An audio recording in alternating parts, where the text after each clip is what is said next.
Alright then, ladies and gentlemen, welcome to the Season 5 finale of the Hartlepool United Youth Academy Road to Glory Career Mode.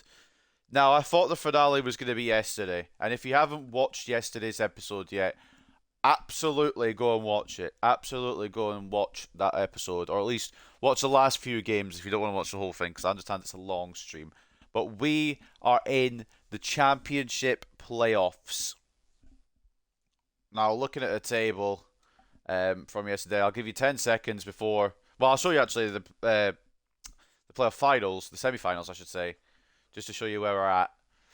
So we've got West Brom over 2 legs, of course. The first leg will be at Victoria Park. Second leg will be at the Hawthorns. Then it'll be Middlesbrough versus Luton. First leg will be at the Riverside. Second leg will be at Kenilworth Road. Now looking at the standings in the AFL Championship, we just about made it into a playoff spot on the last day. We had to rely on 24th place Shrewsbury getting a result against Crystal Palace. Now look on the right side of your screen as I scroll down these results. Look at Crystal Palace versus Shrewsbury. A 3-1 win from the team that are rock bottom of the league, as well as the team that have been relegated, well, were relegated first, but been relegated with 22 points. They went and won against Crystal Palace to allow me to get a spot into the playoffs. I can't believe it. It still hasn't quite sunk in yet. It still is unbelievable. Taking a look at the Championship table, though, this was how it ended. Bournemouth was way ahead. 26 points, I should say. I was going to say 16, but they were way off. 113 points total for Bournemouth. Watford getting the second place position on 87 points. West Brom, Luton, Middlesbrough, and ourselves clutching up with the playoff spots there. As we read down the table, this is how the rest of it is looking. Some teams, unfortunately, missing out. Most unfortunate, of course, Crystal Palace fell at the final hurdle. But for us, it's a fucking blessing in disguise. For us, it's a fantastic moment. And for us, it's just fantastic. It's just incredible. I'm very happy about it. That's the relegation zone, unfortunately, for those teams that have gone down. Coventry, Millwall, and Shrewsbury are exiting the Championship and moving into League One. We know who's coming down from the Premier League. If you watched last episode, I can't remember, to be honest. So I'm going to go check. But I'll go check what happened in the Premier League, because we might have to face some of these teams next year if we don't win the playoffs, or if we do win the playoffs. We'll be facing some fucking elite teams. Spurs won the title by a point, with Liverpool in second, Manchester City in third, Arsenal in fourth. West Ham got fifth. Man United got all the way down in ninth. That's pain. And the relegation zone was Brighton, Nottingham Forest, and Brentford. I'm pretty sure that's changed actually since I last checked, but I think it was a couple of games left, but I was simming towards the playoff semi-finals, which is probably why Burnley have stayed up instead of going down, like I think they said last episode. And why Blackburn have done quite well, to be honest. So fair play to Blackburn. Right. I'm just gearing myself up. Getting myself prepared. And figuring out how we're going to do this. If we're going to do this. I'm not 100% sure if we are going to do it. But I would like to think that we can try at least. If we don't succeed, we can absolutely try at least. So as we know, that's where we stand in terms of the competition. Now we've got the playoffs, as you can see on the calendar. First leg, 28th of May at Victoria Park. The second leg, 1st of June at the Hawthorns. And then the playoff final will occur at some point as well. Also, this will be kind of a big outro to this season as well. We'll be doing everything, checking every league, checking all the stats as well, like we would usually do in a finale, but I didn't expect to be doing another episode of Season 5, if I'm being honest. I was fully ready to not make playoffs. We were 6 points off, and we had 4 games left, or 3 games left. No, it was 5 games left, or something like that. But Palace went and collapsed, especially on the final day, and it puts us into a playoff spot. The manager rating is still weak, but I think we could probably save it if we do get promoted through playoffs. We haven't done youth development. We did brand exposure, We didn't do either of the domestic objectives. Granted, of course, we came up against Chelsea in the third round of the FA Cup, so that was never going to happen. And automatic promotion was just way too much of a goal for this year. Financially, we've done that one, but it's not going to mark it off for whatever reason. We've done that many a time. We've actually sold players for more than 2.6 million. Just one player, like Mariano Martinez, he went for about 4.5, I think. But anyway, deep breath, move shit out of the way, focus on what we've got, the task at hand. This team, at the end of the day, could be Premier League. First of all, of course, we'll read the news before we head into this. Blanchard next brace as Hartlepool beat West Brom.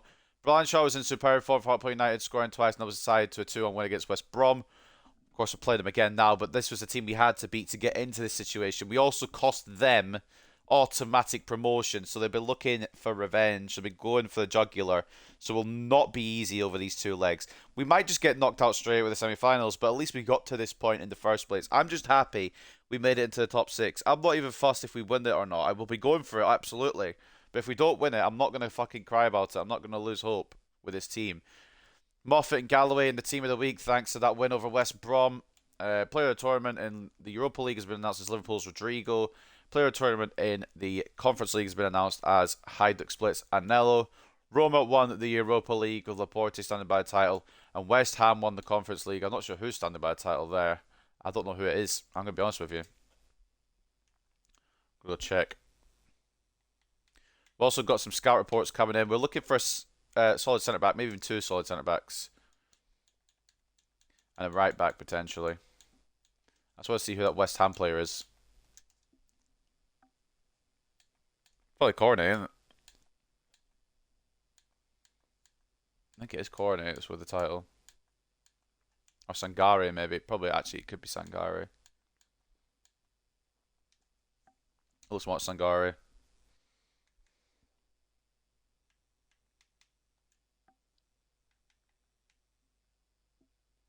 Yeah, that's Sangare. Right, fair enough.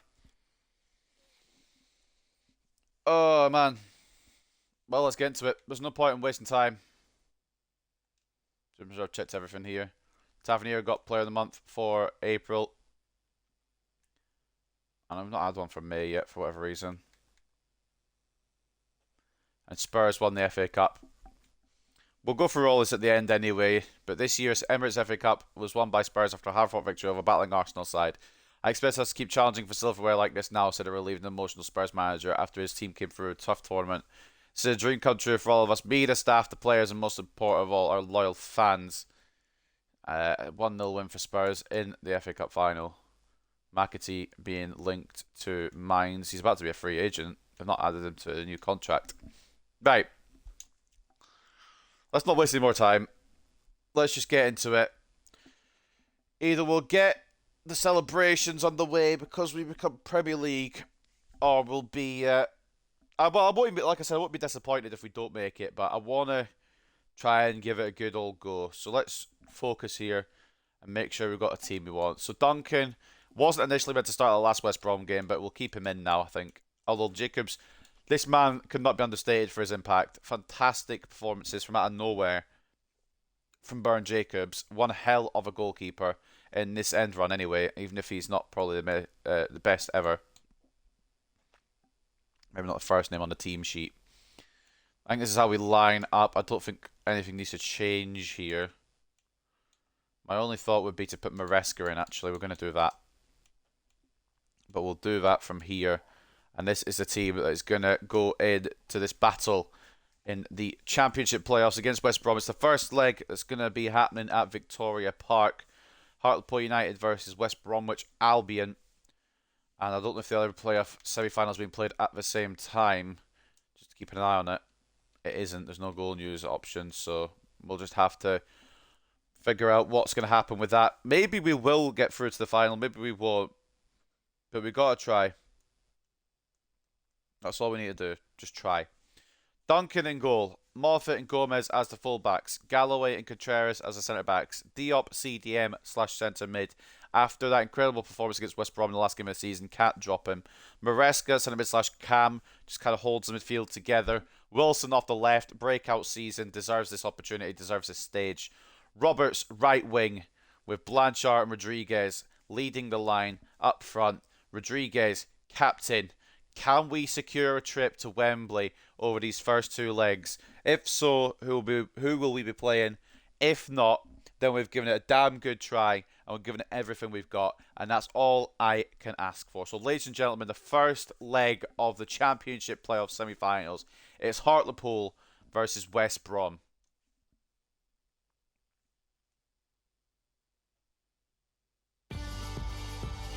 We enter in with hope and dreams, and a lot more hope and a lot more dreams. Just plenty of hope and dreams. That's all we want. That's all we want is playoffs.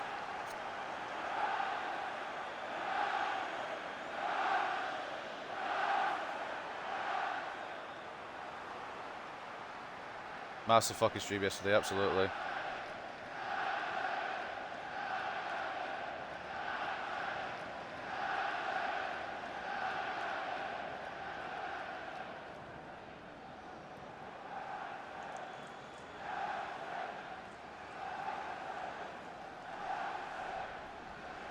Fuck it, we move. We've got two chances. All the chance in the world and absolutely no chance. But we've set the stage and we're going to see if we can take it over the line. Nothing else matters. Will we get Hartlepool to the Premier League at the first time of asking? It wasn't in the plans. It wasn't in the script. It wasn't really...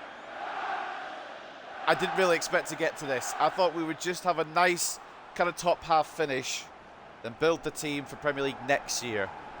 But if we could do it a season early, that would be fantastic. We've also got the same amount of our statements against our players abusing women as we do wins in the league thus far. Yeah, fucking... the less said about Manchester United at the moment, the better, honestly. Awful club right now. We support him. Telling you, mate, Premier League, here we go. We've got to beat West Brom again. We've done it twice in the league season, but this has a lot more importance side to it here. A lot more stakes on the line. Logan Duncan getting a nod out of Burn Jacobs. I've got to appreciate everything Jacobs did, but it is a huge game and I can't drop what is probably the best goalkeeper on his day. Wilson. Diop. Just getting a feel for it now. Just getting a feel for this occasion. Moffat. Rodriguez could be in the area. It's going to lock on to Roberts. I didn't expect it to lock on to him, to be honest.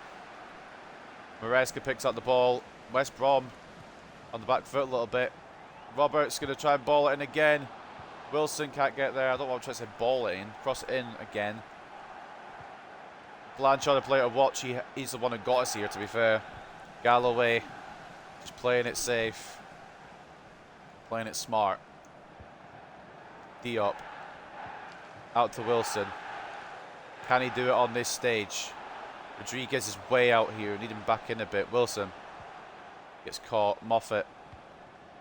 Just playing it all the way back. We're just playing it smart here. We're just playing it calm for now. There's no rush. There's no rush at all. That was not who... Yeah, because I've aimed for an offside player there, actually, FIFA 23. It was meant for Wilson, in case you weren't aware. Diangana, I should say, for West Brom. It's caught by Galloway. Or it gets to Grant, but it's not a great clearance. Panic setting in a little bit. And the shot is saved by Logan Duncan. Not enough on it to test the Scot.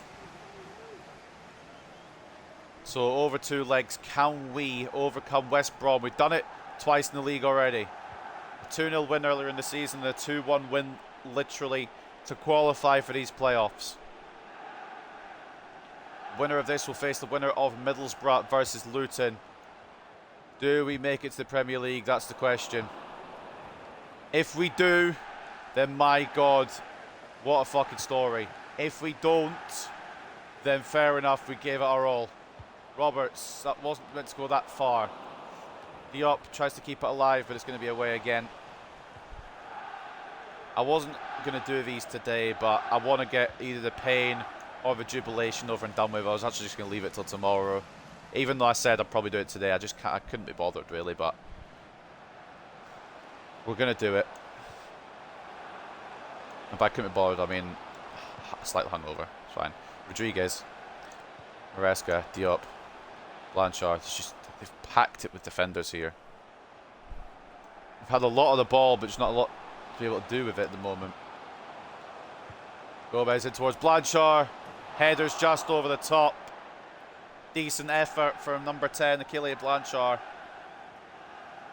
Of course, we know the story of the goalkeepers, but Blanchard scored a brace to put us into this situation. Nearly 1-0. We need to get a result here because it's going to be difficult once again at the Hawthorns. We know how difficult it is there. We overcame it last time. Can we overcome it again? I don't know. Again, I'm proud of these lads either way.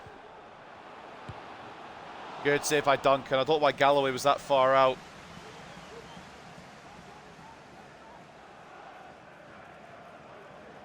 Duncan equal to it. It could have been 1-0 West Brom there.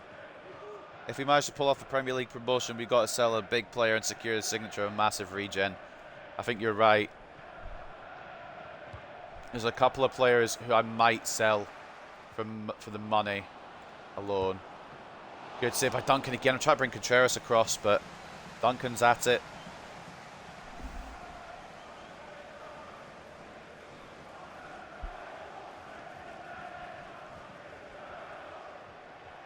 He's been in between sticks for a lot of our promotions, so it only makes sense for Duncan to be in this situation to maybe get a third promotion in a row. Oh, it's off the line by Gomez. I don't know what happened with Roberts here. I just need to check this because I swear Roberts was in front of the man, but he must have just either not jumped or been out jumped. Yeah, he was out jumped.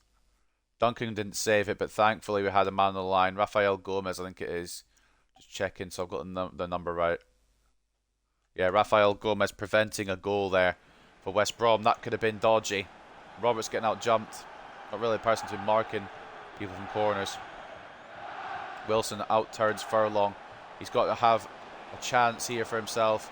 Turns inside, doing what he's been doing all season, but the shot is not what we asked for whatsoever. He's done that so many times, but the shot just is not there. He's absolutely whiffed that to fuck. And I'm wondering if the pressure of the occasion's getting to Duncan Wilson a little bit. What was that? I've absolutely no idea. I've just tried to do the same shot I've done with him all year. It just did not come off. Maybe the pressure will get to some of these players. Realistically, the expectation was just to settle in the Championship this season and move on next season. The playoffs has kind of changed the pace of this, and the players are going to have to get ready for the Premier League potentially a lot quicker than they were initially planning. Gomez gets his cross block to be a throw-in. Speed in the charity match yesterday, that's about right, yeah. Roberts going to launch this back to Maresca. Need to find an option again. Roberts is on. A lot of the ball, it's just West Brom have been closing us down. Maresca's won it back though. Diop. Wilson. I've turned the wrong way with him. Oh, for fuck's sake. At least it's on target. Diop. Roberts. Maresca. Blanchard! Oh, good save. Good play as well. I was going to say we look more dangerous out of the two teams, but West Brom have put us to the sword already. Two good saves from Logan Duncan and an off-the-line clearance by Rafael Gomez. Ball in now. Duncan Wilson, it's deep towards Rodriguez. Trying to knock it down. It's going to come to Blanchard, who can't get a shot off. And it's cleared away only as far as Douglas Moffat at the halfway line. We've dominated this in terms of possession, but it's just finding a way through this, through this defence. Roberts, ball in. It's away only as far as Diop. Maresca tries one. It's blocked by Cooper. Roberts, Maresca I think is still on, but he can't get it under his control. Seems when we stand back our star boy we had to sell.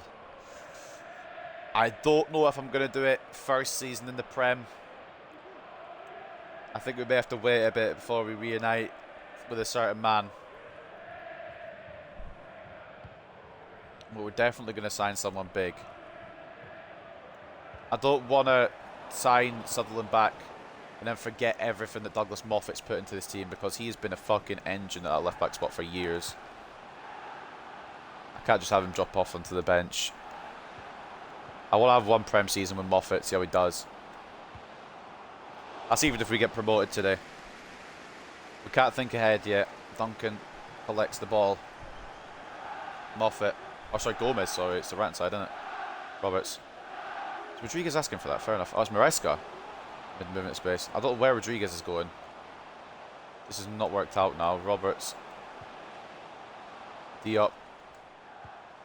Maresca. Ball across. Wilson. Towards Rodriguez. I think he's offside. Doesn't matter. It's a good save. But yeah, Sutherland, I'm still not sure if I'm even going to have him return. I'm still in two minds on that.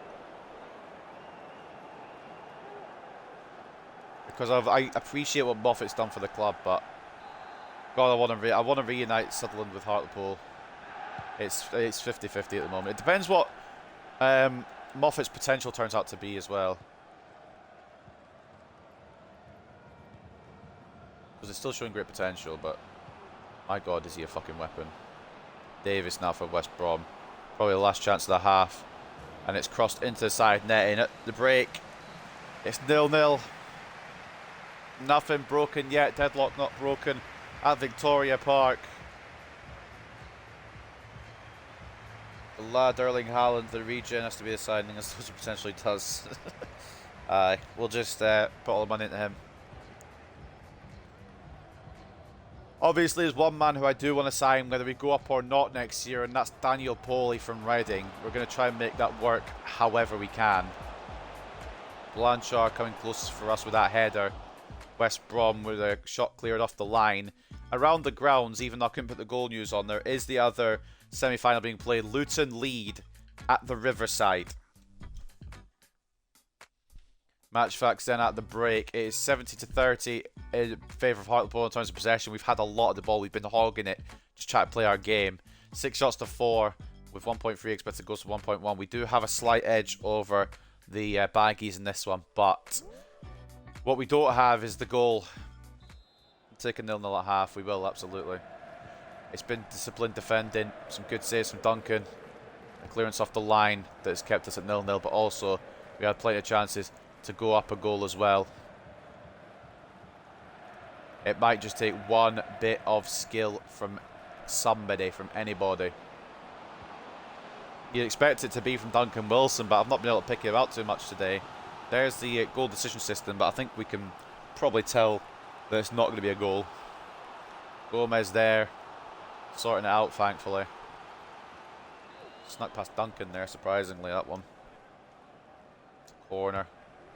Roberts gets the nod to it, but it's not fully away. Ball in, blocked by Contreras. Good block. It falls to Blanchard. Try to find it for a Diop, but it's cut out. Yangana plays it in. Moffat intercepts. And that ball was a little too fast there. And Moffat. Maybe we find Duncan Wilson here. Blanchard. That's a brilliant ball through. We need somebody else though. Diop. Maresca. Blocked by O'Shea. I thought that might be the goal. It's blocked. Cunt.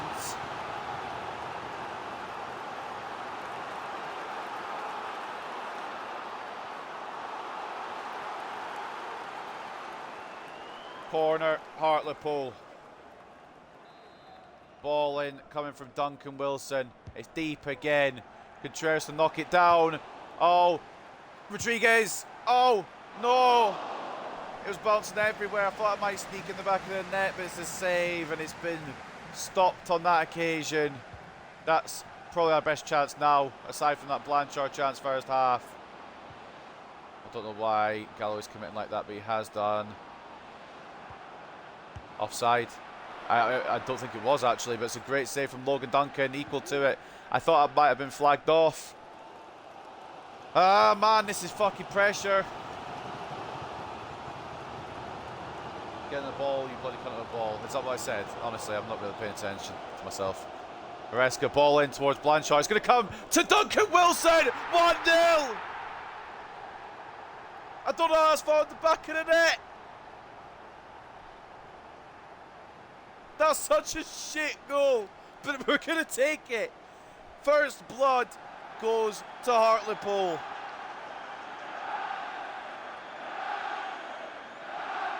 That's a brilliant ball. I thought it was meant for Blanchard. It went all the way to that man, the breakout star. It's an awful save attempt from their goalkeeper, but first blood goes to the home side with 31 minutes to go. Duncan Wilson gives us the lead. Blanchard intercepts. It could be two in a matter of moments. West Brom fall apart. Duncan Wilson, he goes for a second. It's saved this time by Pence. West Brom are rocked, you know. This has got to be our chance to go for a second goal. I'm not one to jump the gun and buy into hype, but fucking hell, the Premier League trophy is ours next season. Well, Wilson, ball in, it's away, only as far as Malik Diop. Carlos Rodriguez needs to find something here. He's just getting zoned out of the box. We're just going to rebuild here. This is smart here. Galloway, Rodriguez, Diop, Maresca. Got the room to try one. Saved by Pence. First change for the away side. Wallace for Sayoni. We meant to make some changes too. The return leg's only in 4 days' time, but for now we're just going to stick with what we got. Duncan Wilson, ball in. Blanchard's a target again. It never works. I don't know why I still do that. Galloway used to be a striker, don't you know? Maresca, man down, but it's for West Brom. Just going to freshen things up a bit. I'm not going to do anything drastic. I don't know why Nkosi's on the bench. That's okay. I was kind of wanting Barlow on to just give Roberts a rest, but that's fine. We'll leave that for now. Marino coming on. Wait, what? Marino wasn't meant to come on. That's why. Meant to be Cochrane just to get the midfield a bit more sorted. I was wondering why Rodriguez was on the bench and Cochrane was up front. I was like, wait. Maresca's been decent today, but just to keep him fresh for the second leg. Resting the boy.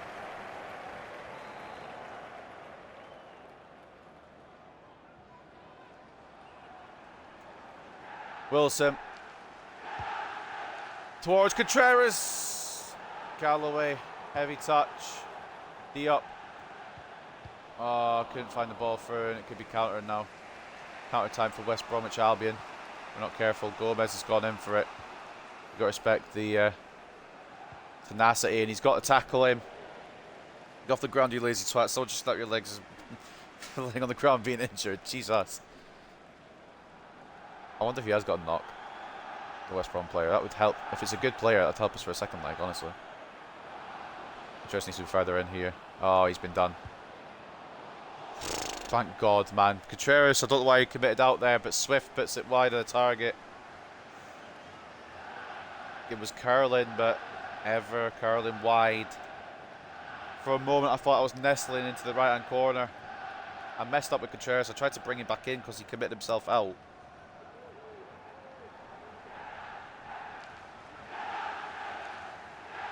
"20 minutes to go in the first leg. Douglas Moffat puts it to Duncan Wilson, the goal scorer for today. Hasn't been able to do his trademark runs as much today, but the goal has come from him. It's offside against Rodriguez again, I think, but the game's going to continue as West Brom are in possession. Ball first been played back to recycle it a bit. Moffat's out of position, but Diop isn't. Malik Diop's one of the best signings, well, most underrated, I would say, we've had.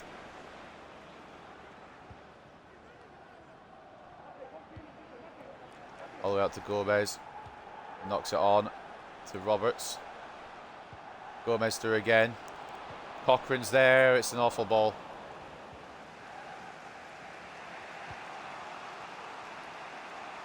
If we can go into the second leg with a lead, I'll take it. Gomez tries to slide in, it's not worked. Ian Garner to come in. Blocked by Galloway. It's come back to Duncan. We'll never escape the rebound goals. We'll never escape the rebound goals, boys. We never escape them. They're always going to be there. Whether it be in the league, in the cup, in the playoffs. We're always going to have the rebound goals. The poor touch by Galloway that I couldn't control. And it just rebounded all the way back. It puts down to the Jordan jinx as well, maybe as well, because Swift scored. Taylor Swift would have bagged that. You're shite, mate. Enjoy the championship next season. Right. That's changed the complexion of the game. Switch it up a bit. Fran Ochoa and Marino comes on. We drop back Cochrane.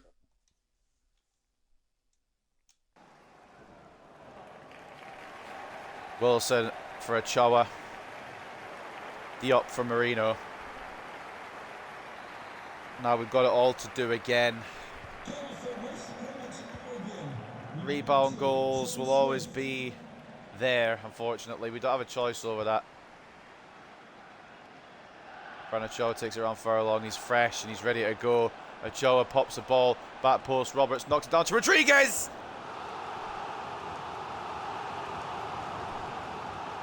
Was that a corner? Oh, it's gone from number 4. That would have gone in, I think. Fuck off with this jinx, man. No, it's not even funny anymore. You've just jinxed my whole career mode, or every career mode I do forever, man. Fran Ochoa. Ball in. Rodriguez the target. It's not going to find him. Cochrane. Marino. From range. Blocked again. Fuck off. We need to have some kind of advantage heading into the Hawthorns or we're fucked. Swift coming off after scoring the equaliser.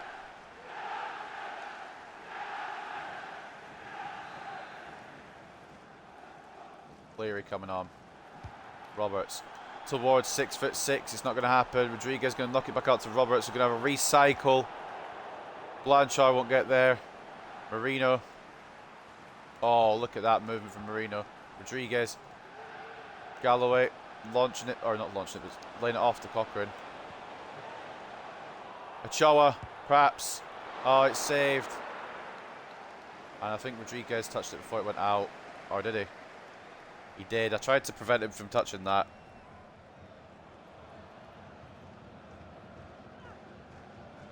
I did say the stream you did where you quit the United career mode. This would be a stream to turn the career mode around.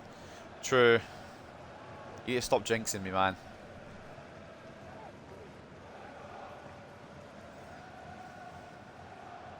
Got 4 minutes to try and find another lead here, but I think it's probably done. I'm happy to take a 1-1 draw, to be honest, but it just means going to the Hawthorns and try to get a win, which I don't have full confidence in. Offside against Cleary. Oh, man. It's barely offside as well. It's his foot that's just left him, like the trailing foot. Just left him offside there. Ewan Galloway. Cochrane. We need to just... I think what we need to do is just need to go for one big attack.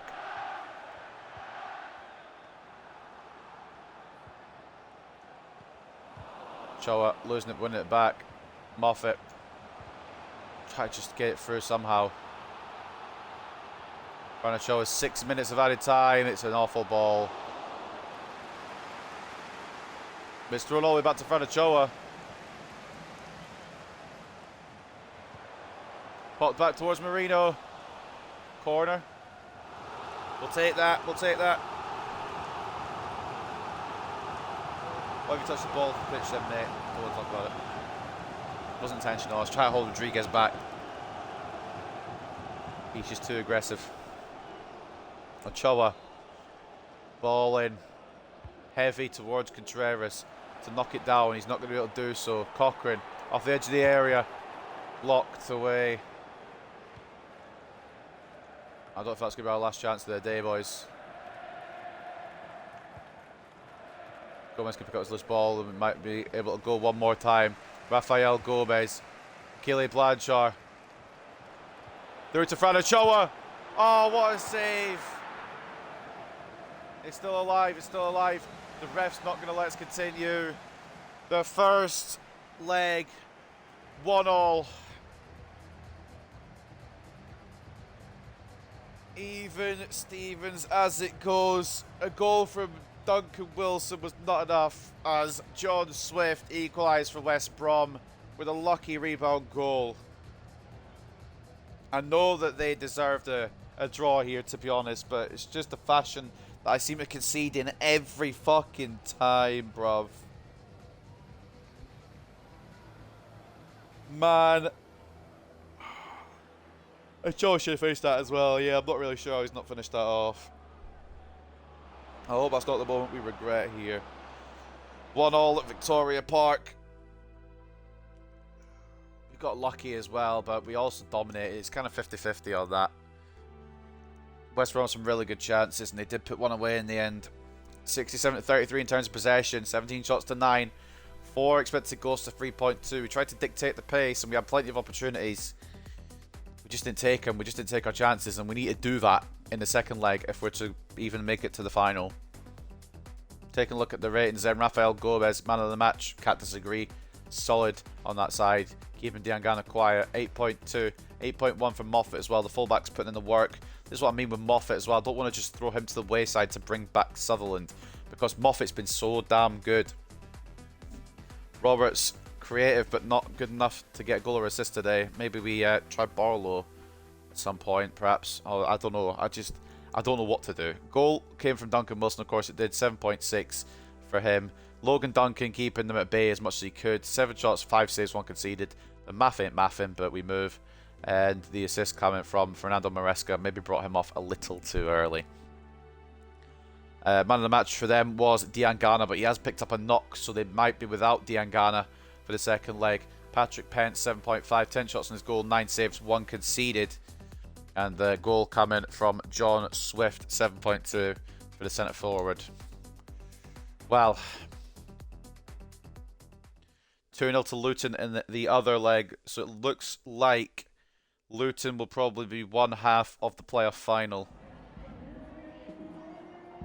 But the question is, will Hartlepool be the other half?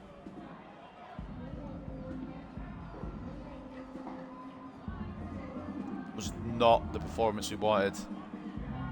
Wanted to win. And we should have scored a couple more than we did. But what's even worse is we've got to travel to the Hawthorns. I don't know how we'll do there. How will Wilson adapt to the role in the team? He's been left wing all season and he's had 20 plus goals. He's been fantastic. And he even scored in that game.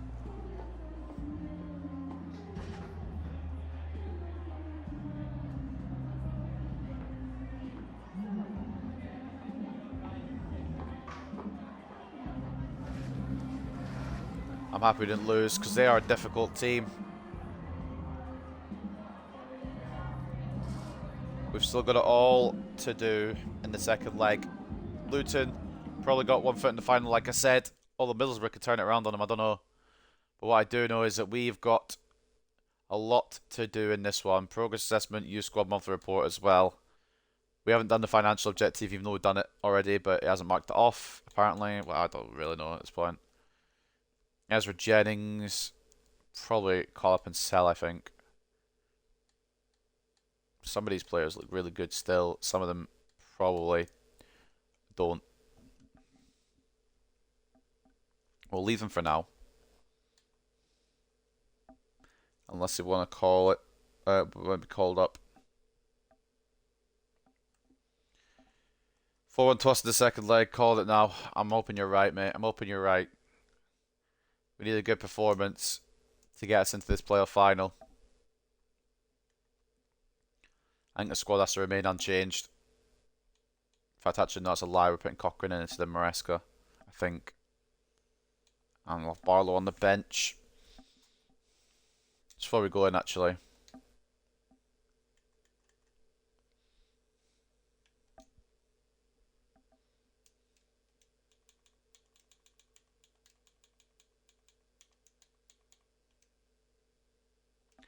Spelled his name wrong.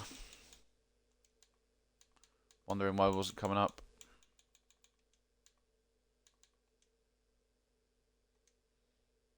hyperextended knee. He's not going to be available for West Brom. And his contract expires, so he's going to be available for West Brom no longer after this season. They haven't signed to a new contract. Taking a look then at the news. Player of the tournament was announced as Anello, we know that. Swift on target and draw against Hartlepool. A good performance from Swift wasn't enough to see West Bromwich Albion beat Hartlepool United, so left to regret mistakes at the back. A 1-1 draw. Player of the tournament has been announced as Real Madrid's Vinicius Junior. Look at him now, fucking hell. And hate to say it, hate to see it. Manchester City, Champions League winners. Ataturk Olympiat Stadi played host to an astonishingly powerful display from Manchester City, who emerged victorious over PSG with a 3-2 win and saw Haaland leading the celebrations after the final whistle. The fans in Manchester are getting ready to give the squad a hero's welcome home as an enthralling journey to the climax of the tournament was rewarded with more silverware to find room for in the club's trophy cabinet. Fuck me. Manchester City's conquest of Europe for the first time in the club's history sees them join an elite group of only 44 teams. It took them 5 years in career mode, but they have done it. In terms of team of the week, there's going to be a lot for Hartlepool, Luton, West Brom, Middlesbrough because they're the only 4 teams that are involved. Douglas Moffat makes it for us. Rafael Gomez makes it for us, as does Ethan Roberts and Achille Blanchard. Moffat showing great potential still. You have to see it. But let's get into the second leg. I think we've covered everything.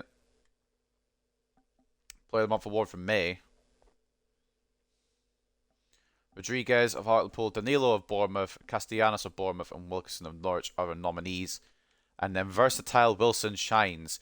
It's looking like Chabalala has pulled off a masterstroke, switching Duncan Wilson from his preferred right winger position to a new role as a left winger. Since the change, Hartlepool have looked a better balanced team. The player himself has responded with a string of excellent performances in his new position. 200 IQ, that's what it is. Let's get into the second leg then. Let's not piss about. Figure out this team. Duncan stays in between the sticks. Moffat stays on the left. Gomez is on the right. Back four stays the same. Diop stays. Probably should start Maresca again. Roberts stays there, but we're going to have Barlow on the bench as another attacking option if necessary. I think it's an unchanged lineup otherwise. I think it's exactly identical to the lineup we put out before. Maresca was threatening and he did get an assist, so I'm happy to keep him on, see what he can do. Second leg then of the Championship playoff semi-finals at the Hawthorns is West Bromwich Albion versus Hartlepool. Duncan in goal, Moffat and Gomez as the fullbacks, Galloway and Contreras as the centre-backs, Diop CDM/centre mid, Maresca centre mid/cam. Wilson off the left, Roberts off the right, Blanchard and Rodriguez up top again with Rodriguez captain in the side. It's an unchanged lineup to take on West Bromwich Albion in this second playoff leg. Of course, I don't think we can have the goal news on for whatever reason, but Luton and Middlesbrough will be playing at the same time, or at least at a similar time. Will they be the team to face us? Will it be Luton, or who will be the team to face us if we win this? Will it be Middlesbrough or will it be Luton? Will we get disappointed at this stage? Let's find out. 2 chances. I've rolled my ankle and dropped my pint. More clubs than Maguire. You're having a fucking awful situation. Somebody's hanging out the boots. Don't know who that is, but fortunate for him.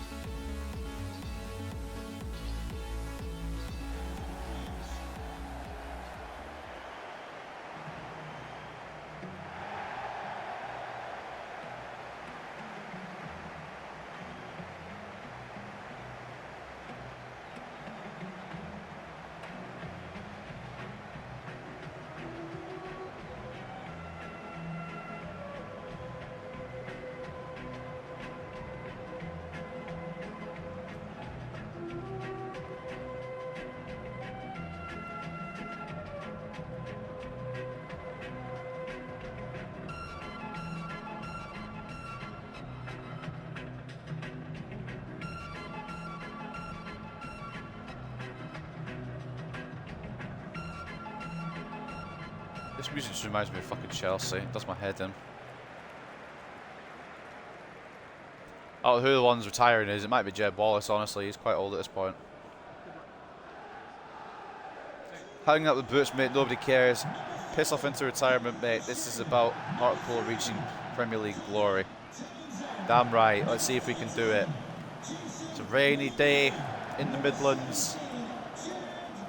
I meant to put fucking Harry Howell on the bench. Bollocks. Song's a banger. I mean, it's alright. Does my head in because I don't like Chelsea though.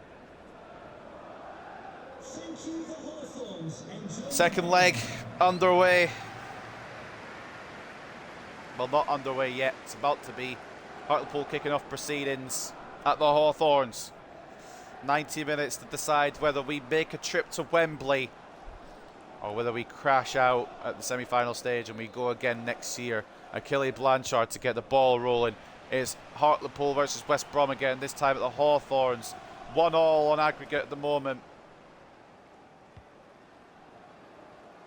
One moment of magic could send one of these teams through. Moffat through to Wilson. And he's probably the one to deliver this moment of magic. Knocks off to Rodriguez. They're closing down the space again. Moffat can't get the ball in. Closed down by Cooper.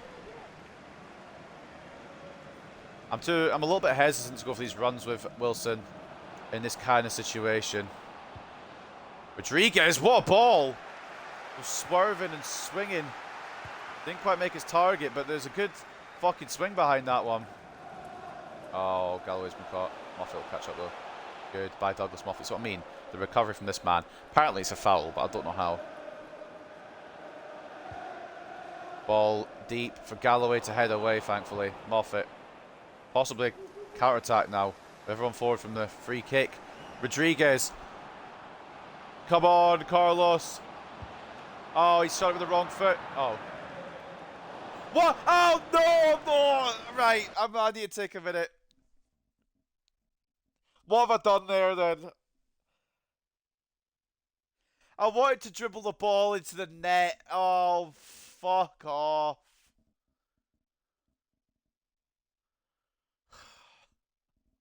I hate this place. I hate this fucking place. What the fuck have you done? I was trying to dribble it into the net. Oh, I don't know why I did that. Right, let's redeem ourselves. Oh, fuck off. In a playoff semi-final, no less. Why have I done that? I didn't expect the keepers to get back so fast. Galloway closes it down. Right, let's not... I'm running around the bush here. I've been an idiot. I get it. Let's redeem ourselves. Pence with a save. Dribble into the net, mate. The keeper is right next to you. I thought I had enough time. Alright. Just... You know these antics are going to be on this channel. You've watched for too long. Malik Diop. Try to line one up as well. Galloway recovery. Good recovery. Diop wins it back.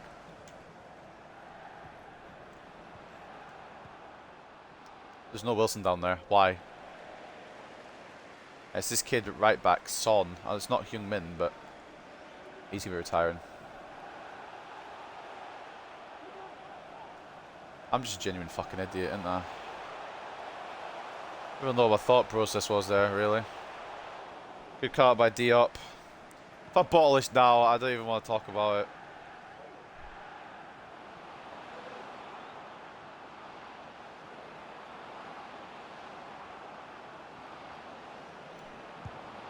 Oh, he danced all the way through, but it's a good save from Pence. Diop. Wilson. Rodriguez. There we go, redeemed it. You balled a chance at the end of the first leg. You did that. If you don't make it to the Premier League, yeah, I know. I don't want to talk about it, but we have taken the lead. All right. Rodriguez, Bags. One step closer to Wembley. One step closer to the Premier League. I've redeemed myself. Son fought harder than Sancho. He's not playing right back in the Championship. Madness. Right, fucking hell, boys. Let's not be stupid. And by boys, I mean me. Let's not be stupid. We do have a lead now. Let's just protect it.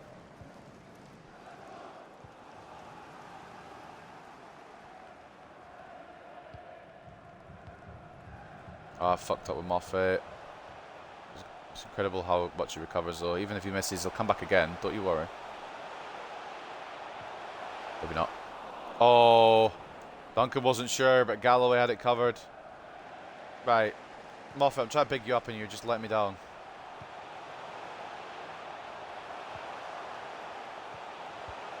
Good interception by Contreras. He was ready to shoot that.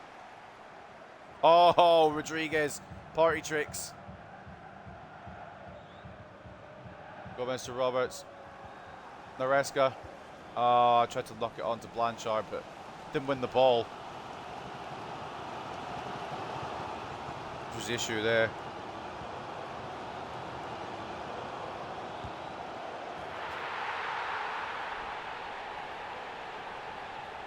Fair enough.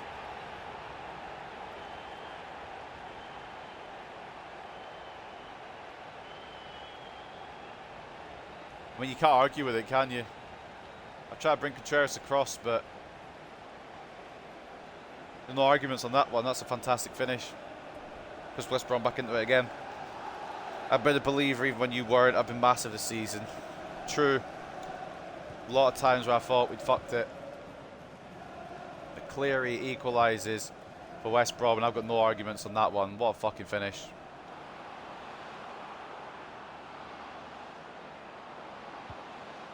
At the corner, Son with a tackle on Wilson. Fucking hell, this Hartlepool team is shite. We're finished. What happened to believing in us? That's a hell of a shot from Cleary, though. Nah, that's unstoppable. Fair play. Reyes, Cleary. Wilson. It's away. I knew it wasn't good. I'm not even going to jump for it with Blanchard because it never makes him. Maybe I should just not do those kind of corners anymore. Rodriguez to Diop. Maresca. Blanchard.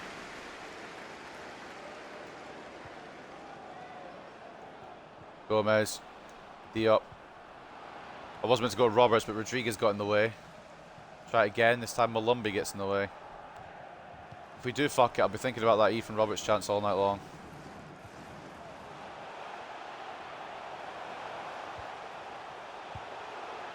Good save, Duncan.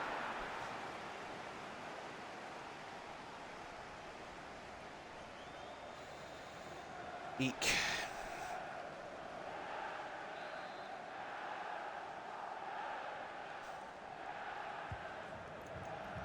If we don't do it because of that Roberts chance, I'll be the architect of my own downfall. Roberts heads it away, but not far away, only to Cleary. Scored a banger already today, looking for another. Duncan equal to it again.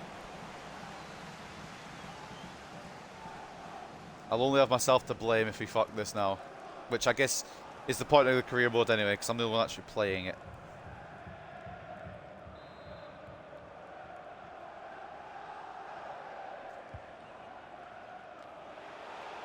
Good header by Townsend, but it's over the top. I don't know if that's Andros, but whichever Townsend it is, it's not Andros for the record, because he was retired in this, but I think he's retired already.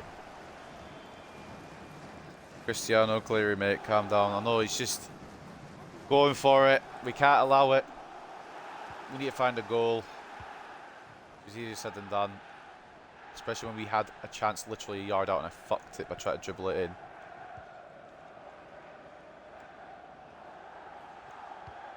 So you got to keep it entertaining, alright? It can't always just be a simple route one. Roberts, ball towards Wilson. It's headed away to Diop. Back towards Wilson. Diop again. Maresca from range. He's got us in his locker, definitely. Diop, good tackle. Let's not be stupid here, boys. I know we're good at that, but let's not do it.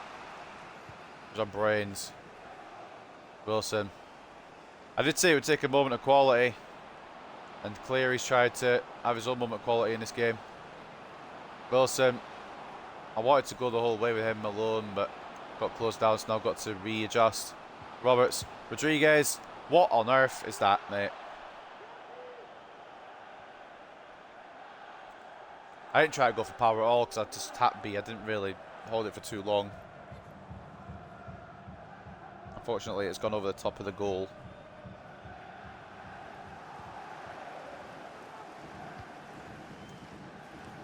Jesus Christ, what a ball of Wallace. Good ping. Last shot's the half. That will be the half-time whistle after Moffat tackles Jed Wallace. It's 1-1 again, boys. It's hard to find a gap here. Try to find a way through.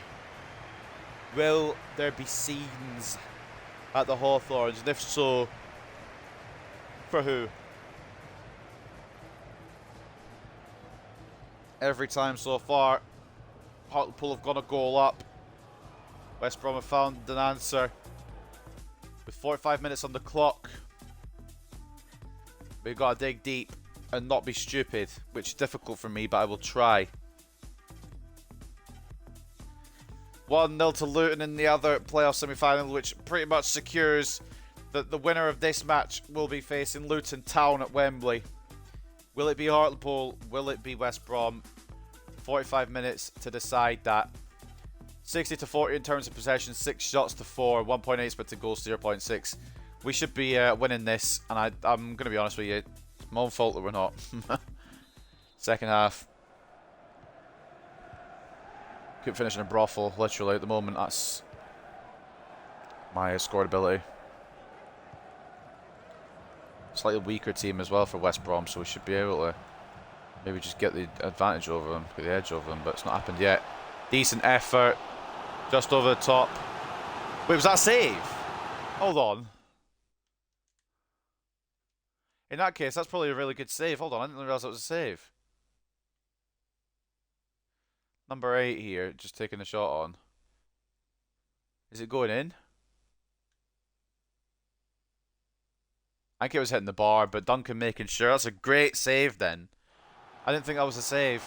Sione with a shot.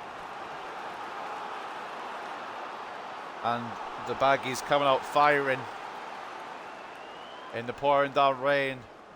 They're looking to extinguish our fire. Galloway heads it away. Initially, it's not fully gone. But Galloway clears up a second time. Another counter. Won't happen. Rodriguez, stupid challenge. What the fuck?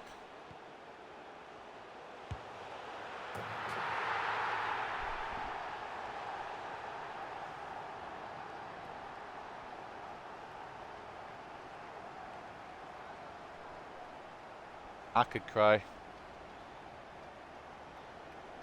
This kid is just booting it from the edge of the area every time and it's finding the back of the net. What the fuck? 2 fantastic goals from Reyes Cleary. And we've only got ourselves, well, I've only got myself to blame. It's 2-1 West Brom. Despite being the home side, they're on the away side of the scoreline on the pitch there. Rodriguez has a booking as well for that awful challenge. Reyes Cleary could be the one to send West Brom into the playoff final. Maresca. Ah! Ball in, blocked by Galloway. Diop to Wilson.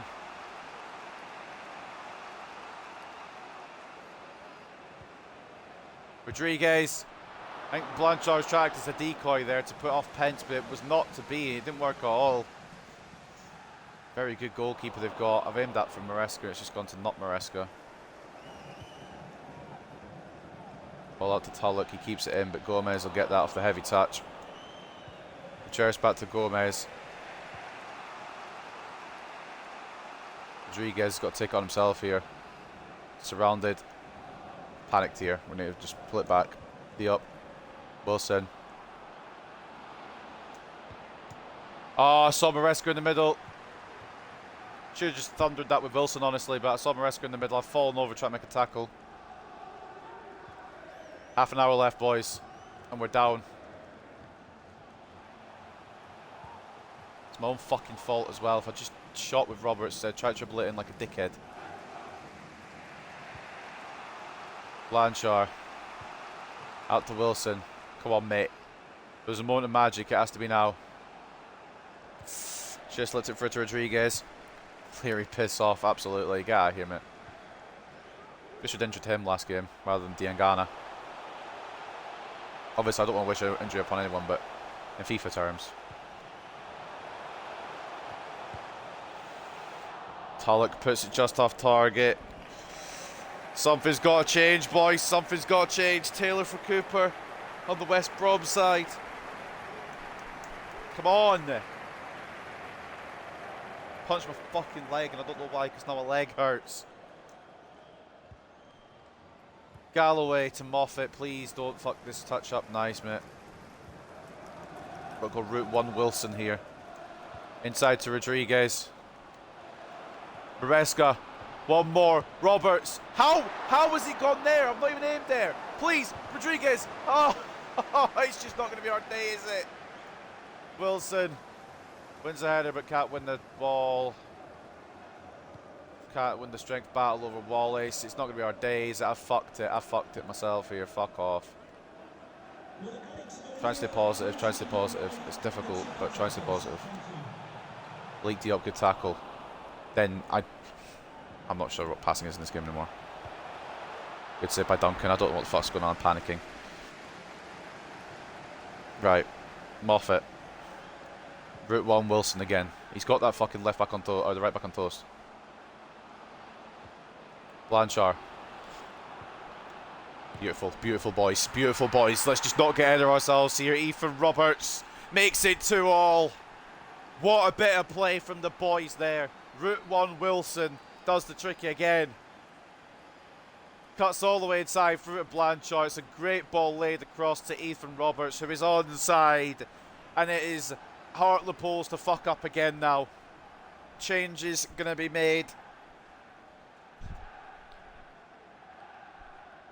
Just to mix it up a bit. Rodriguez is booked, but he's got to stay on. Roberts is going to take a break. I know he's just scored, but Barlow might be a little key to victory on that side. Marino not coming on this time. Cochrane is, though. 16 minutes. Potentially injury time in the offing as well, which is why I'm not using all my changes.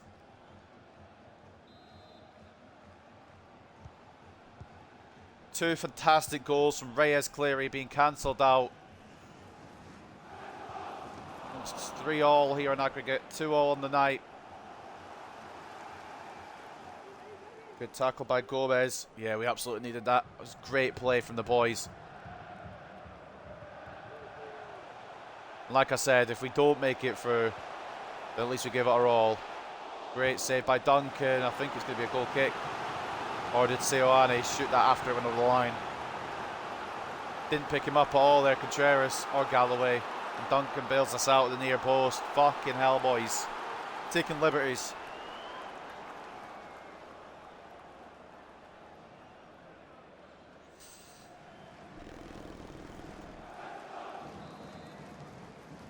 Corner goes to West Bromwich Albion.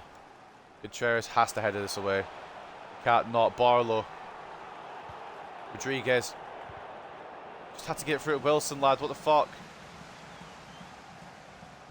Now Blanchard. Everything's getting cut out.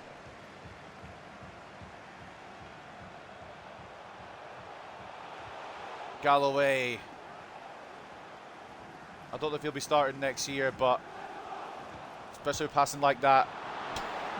But in all seriousness, I don't know if he's going to be in the team next year, but what a contribution he's had to this career mode in the starting 11. Barlow's been done in to fuck on the run through, and it's a yellow card for Son. Not Heung-min, just Son. I'm keeping the Cho on the back burner in case we need to go extra time. Why's there plot on net still? I don't know. Video game, innit? Atanasov for Seoane. 8 minutes to go. Can one of these teams conjure up something in these 8 minutes? Galloway. Gomez. Wilson. Gomez again. Back post. Blanchard asking for it. He's going to get a touch to it, but it's not enough contact.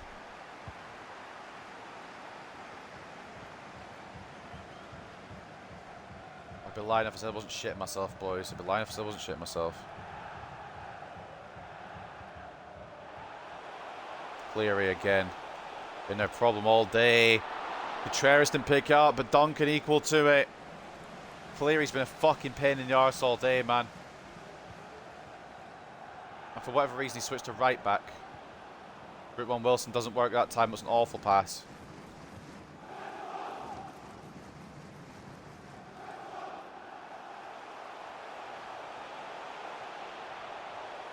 Ball in the middle, it's blocked by Moffat.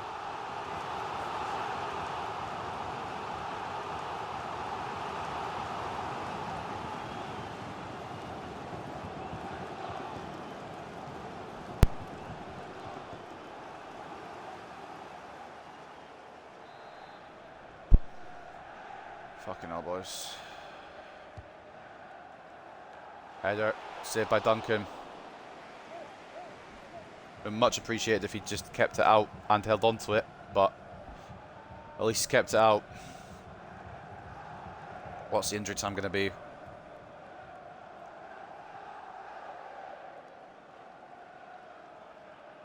Four minutes of added time. Make or break for Hartlepool United Football Club in the semi-finals.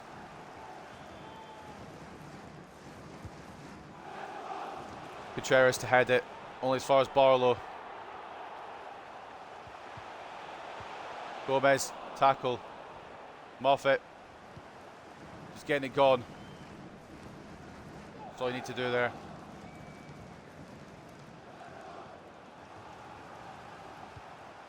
Ball over top. Wallace, inside. Great save by Duncan. Grab, grab, grab. Why have you punched it? Why have you punched it then? You melt. Oh my God. Wilson will bring it away. Will we get a chance here? We'll get a chance here. Duncan Wilson, all alone. Oh, what a save for Pence. They gave us the time as well. They gave us the time to do it.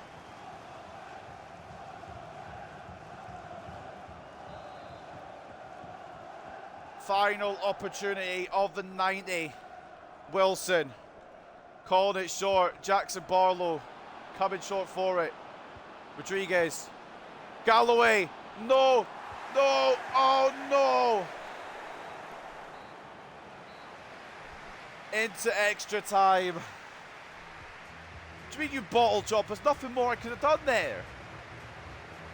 It's a fantastic save from their goalkeeper. We go to extra time here at the Hawthorns, man. And we're lucky to even get that, really. In the other game, it's 2-2 between Luton Town and Middlesbrough, which means Luton win 4-2 on aggregate, and they will be the team to go to the final. It's so many opportunities to win in regulation. Yeah, I know I bottled it a lot. I did bottle it a lot. It's just that last chance I'm a bit annoyed about it didn't go in. But they were just as good as we were. 55 to 45 in terms of possession. 13 shots to 12 in favour of West Brom. With 4.7 expected goals to 3.8 in favour of us. Do you want to stitch anything up just now? I think we've got to bring in Marino and then drop Diop off the bench. Cochrane back. And I also think we'll leave a Cho for now. 30 more minutes for a potential penalty shootout to determine who will be involved in the playoff final. Oh my God, what the fuck was that? That's not what I did. I'm getting pissed off. I'm actually getting pissed off because that's not the shooting I'm doing. Also, before we go any further, what the fuck have they done with their team? Because now Cleary's at right back.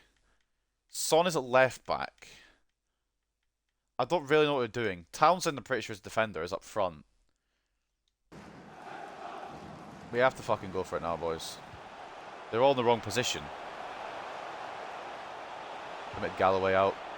Because there's no Moffat. It's worked. Or at least I thought it worked. Could write an ending to a season better than this. Last day make it to the playoffs and the worst team in the league wins against the top team. Extra time to decide if we make the final. I'd like to say it was planned, but I'm honestly just shit at the game. We should have won that in normal time by a mile. With the chances we had. I'm just bad at the game.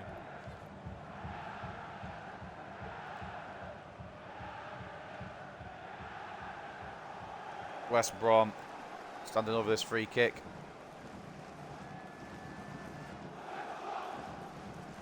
West Brom chant going.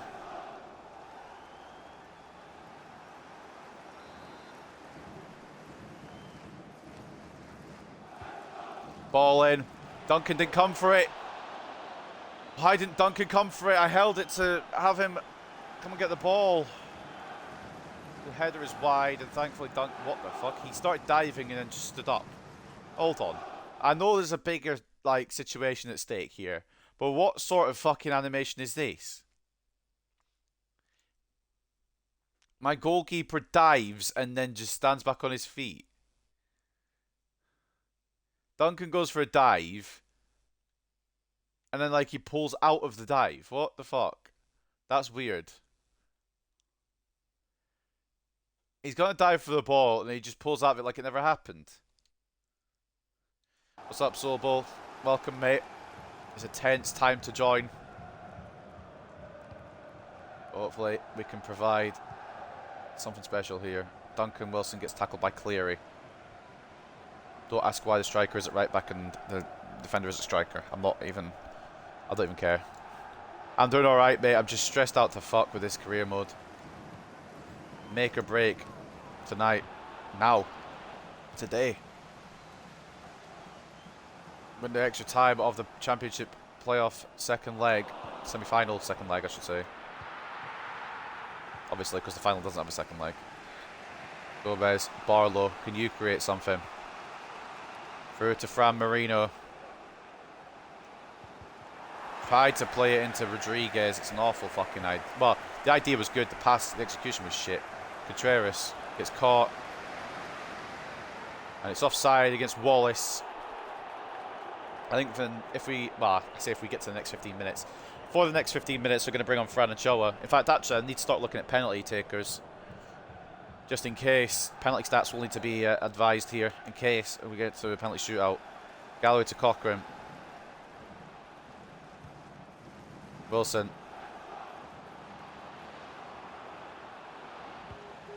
Close down. In the way is Marino. Blanchard. Wilson. Oh, fucking hell.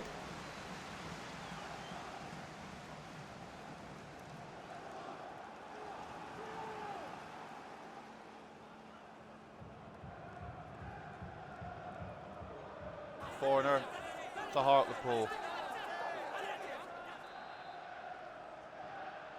Ball in. Duncan Wilson towards Galloway. Grabbed by Pence. 3 minutes valid time at the end of the 105 here. Wallace closed down by Marino. Marino closed down by Wallace.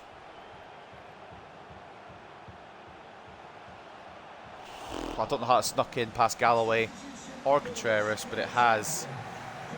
Change for West Brom. They've actually put a striker on now instead of a defender up front. Carlin Grant makes his move onto the pitch.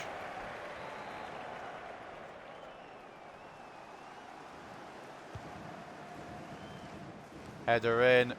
Duncan grabs, and we're just going to give it till half time here. 15 more minutes before a penalty shootout. I'm going to take a little gander at shootout penalty stats here.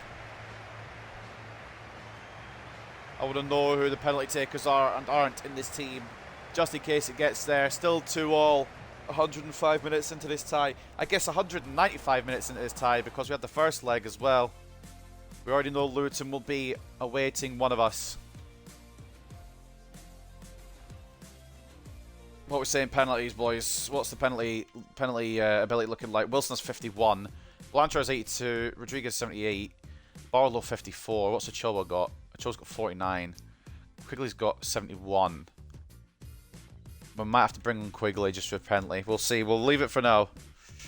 You're stressing, mate. You're not the one playing this. I'll bring on Ochoa just now.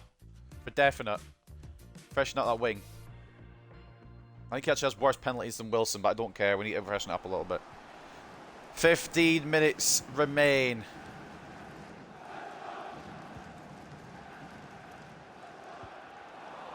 Ochoa.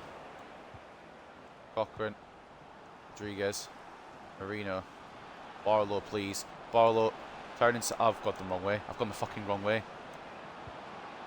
Gomez can't play across. I'm a fucking idiot. I'm an absolute moron. Shit. Why is Contreras so far up? Oh, bollocks. Right. It's fine, it's fine, it's fine. Control, control. Gomez is getting bodied. Why is Gomez getting bodied and nothing's happening? Why is Gomez getting bodied and nothing is happening? Why is that not a foul? Could someone explain to me why Gomez isn't getting fucking fouled there?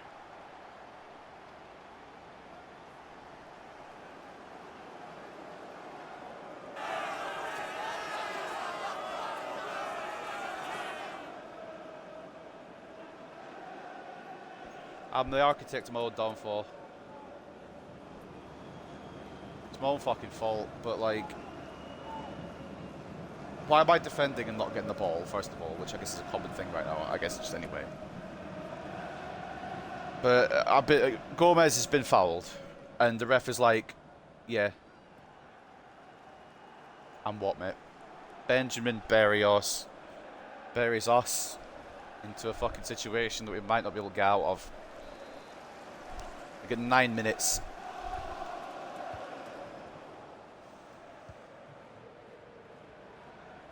Ref. Fucking hell. I can't bring off Blanchard because he's a good penalty taker in case we have to do penalties, but looking at it now, I think I fucked it for myself, genuinely. It's my own fault, my own issues here. Me being an idiot. That was for Chowa, but that's okay. Hold on. I've read it. Have they? Barlow. Come on! We can fucking do it! What's up, D8? Oh, man. This is fucking stress that I don't need on a video game. Carlos Rodriguez puts us back level. Oh, fuck. Fucking Christ. Rodriguez makes it 3-all, 4-all on aggregate, and it's on course for penalties. So what I'm going to do before this kicks off again is just have a little gander once again. Penalty takers: Cochran 57, Marino 52, 54. Acho's got 59. I did just bring him on. 49. I think Christopher Quigley has to come on just in case of penalties. This is a silly situation, but I'm just covering my bases. I'm just covering my bases. Achoa, I'm sorry, mate. I know you've just come on, but Duncan on pens. If it comes down to sudden death, I'll put him on one. Well, you know, Tomlinson is fuming. I've sold him, and he's not played in ages. Well, we've accepted a transfer offer for him. It should go through at the end of the season, whenever it becomes. Can we win this, please? That would be just so much easier than taking it to penalties. Gomez can't even pass it across to fucking Barlow. Alright, but and I can't even control my player to intercept. Can I go Barlow? Why am I this guy all the way over here? Look who I am. And I can't even move. Oh my days.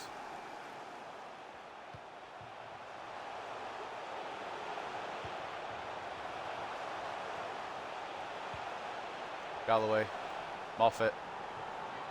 Quigley, I know you're on the wing, but you're really limit for the penalties. I don't know what to do.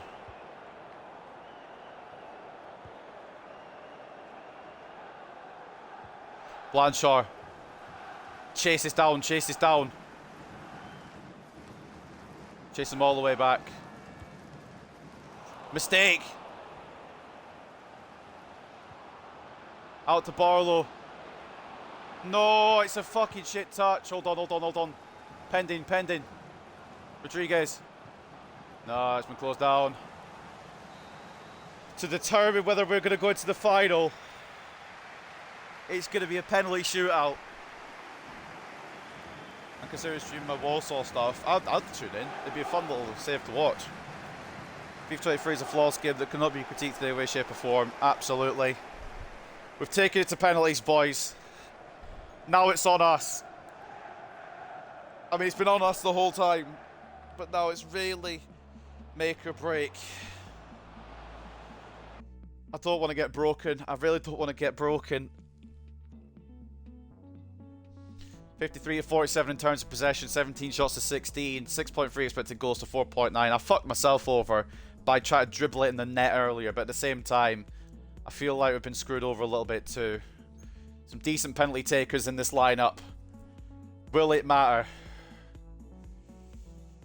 First penalty goes to Carlin Grant of West Brom, and it's bottom right. Achille Blanchard. Goes the same direction, but the keeper knows. Fuck off. Reyes Cleary. They've gone right again. Rodriguez. Puts it left.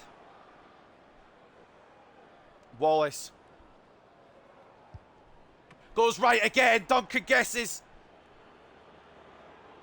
Quigley. Puts it in. We're back level. Please. Tulloch.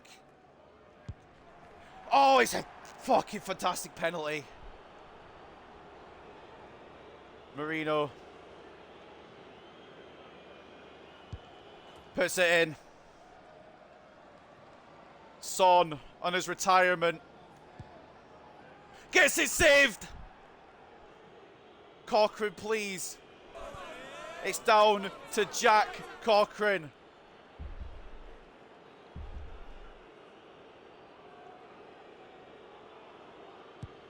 It's saved as well. Malumbi. Duncan saves again. Please. Jackson Barlow.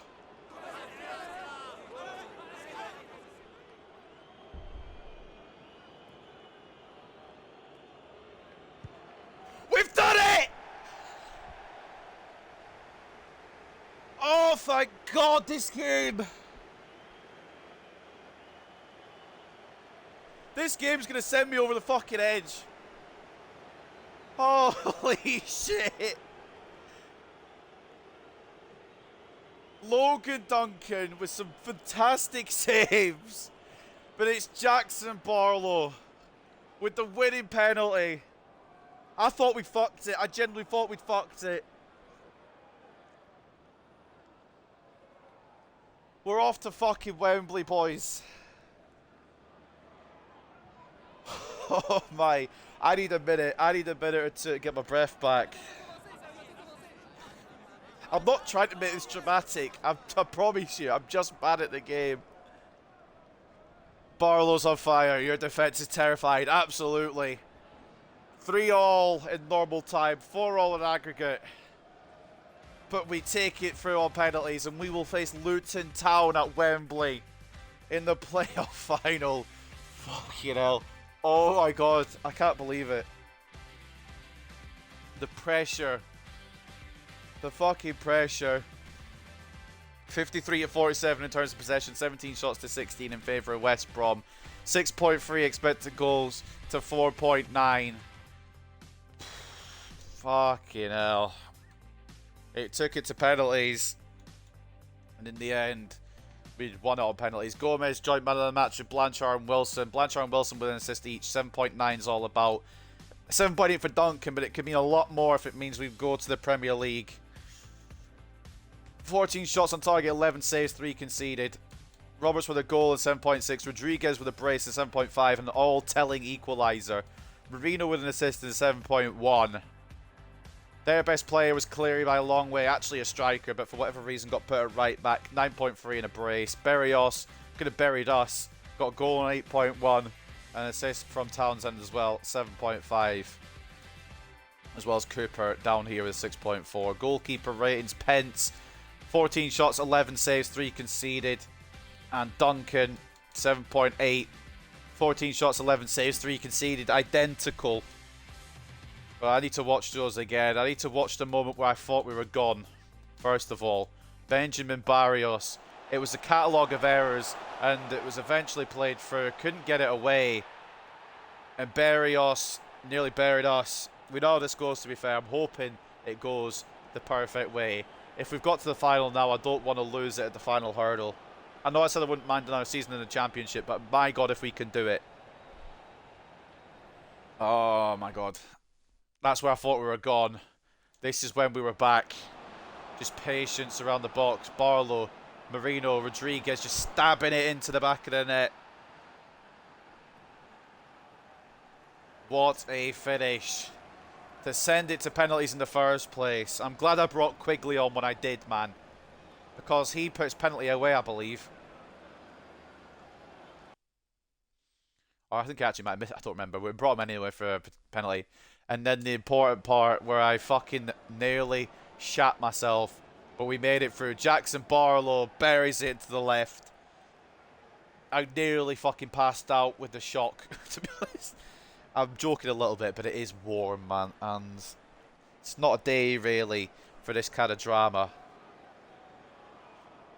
Tell Duncan to meet me in the dressing room after everyone's left. He's going to be properly rewarded. Man, that is sus. Right, one more obstacle.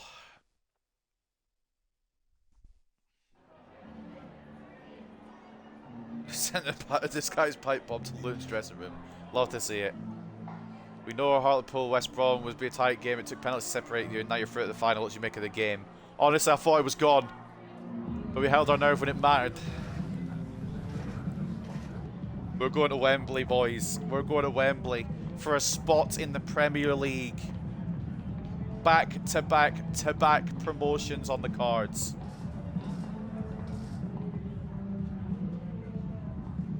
Oh, great win and a great performance from Rodriguez. You fucking dancer, is what I'm saying to Rodriguez.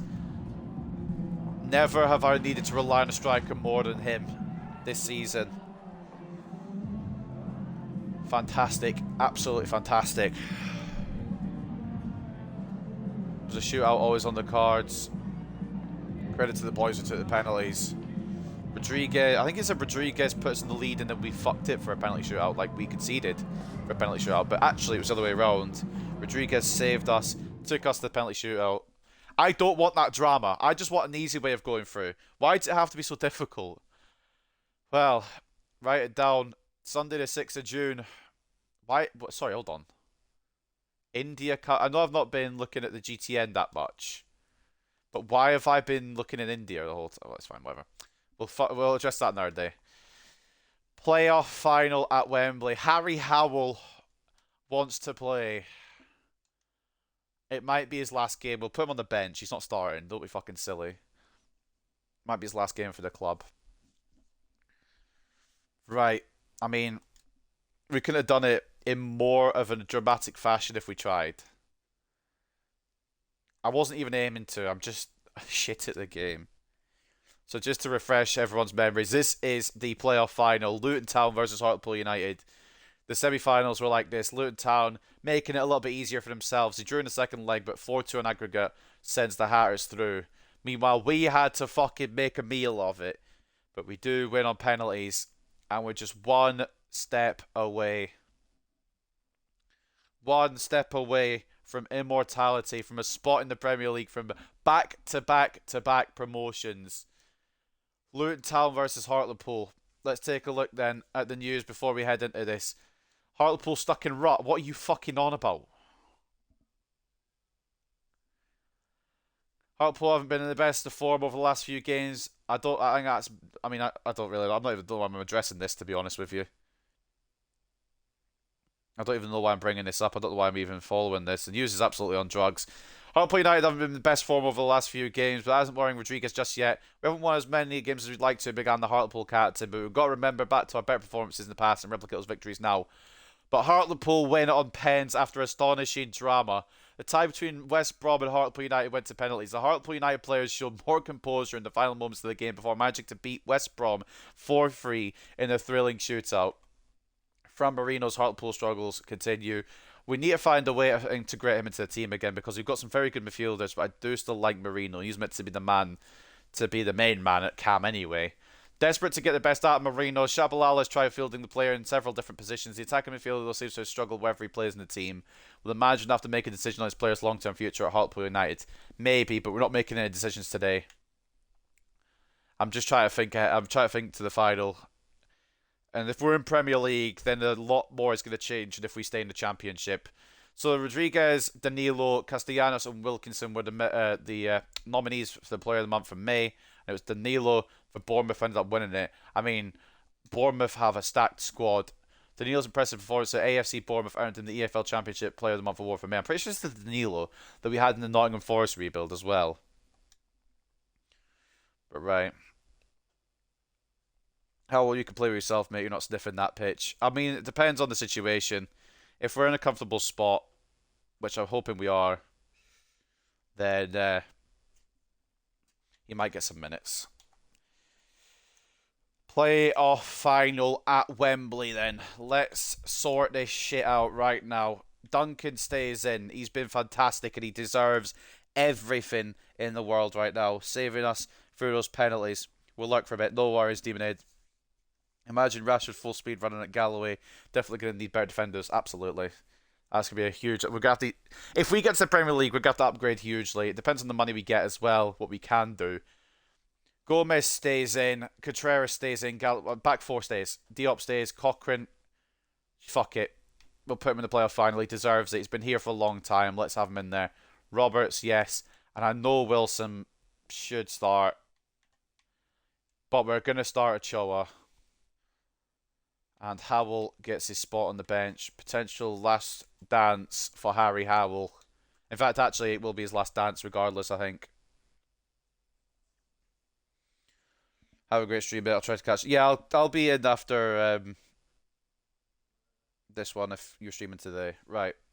Final game of the season. It's the playoff final. Wembley. Play a Shabalala somewhere. I don't have any. The only one I have is out on loan. I'm not bringing him back just for one game. The Shabalala will break in long term. There'll be a Shabalala in the Champions League final. I'll tell you now. I made that promise to you right now. Shabalala will be in the Champions League final. I don't know where or who or when or why. But there will be a Shabalala a Champions League final. They're bringing in Pal Person. Pal Person, by the way, is somebody who is on loan from us to Luton Town. They've got a 5 back. But they overcame Middlesbrough, so we can't underestimate them. Duncan in goal. Moffat and Gomez the fullbacks. Galloway and Contreras the centre-backs. Diop CDM / centre-mid. Cochrane centre-mid / cam. Ochoa left wing, Roberts right wing, Blanchard and Rodriguez up top, Rodriguez captain the side. At Wembley, fucking Wembley, in the playoff final is Luton Town versus Hartlepool United. What an occasion.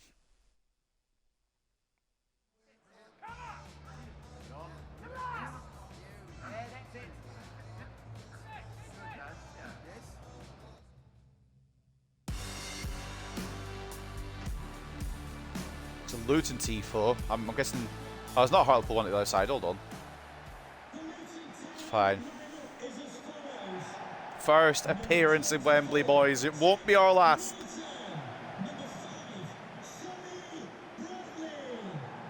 It will not be our last performance in Wembley. Not by a long shot.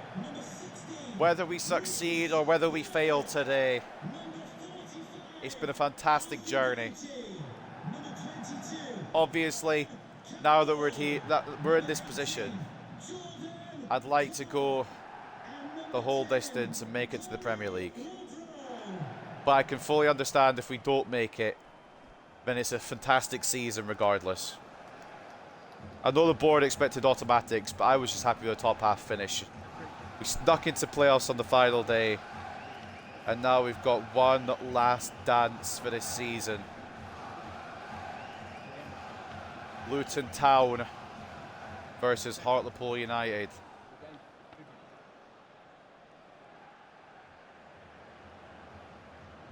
Luton Town line up here. We know what it is. Pal Person starting against his parent club.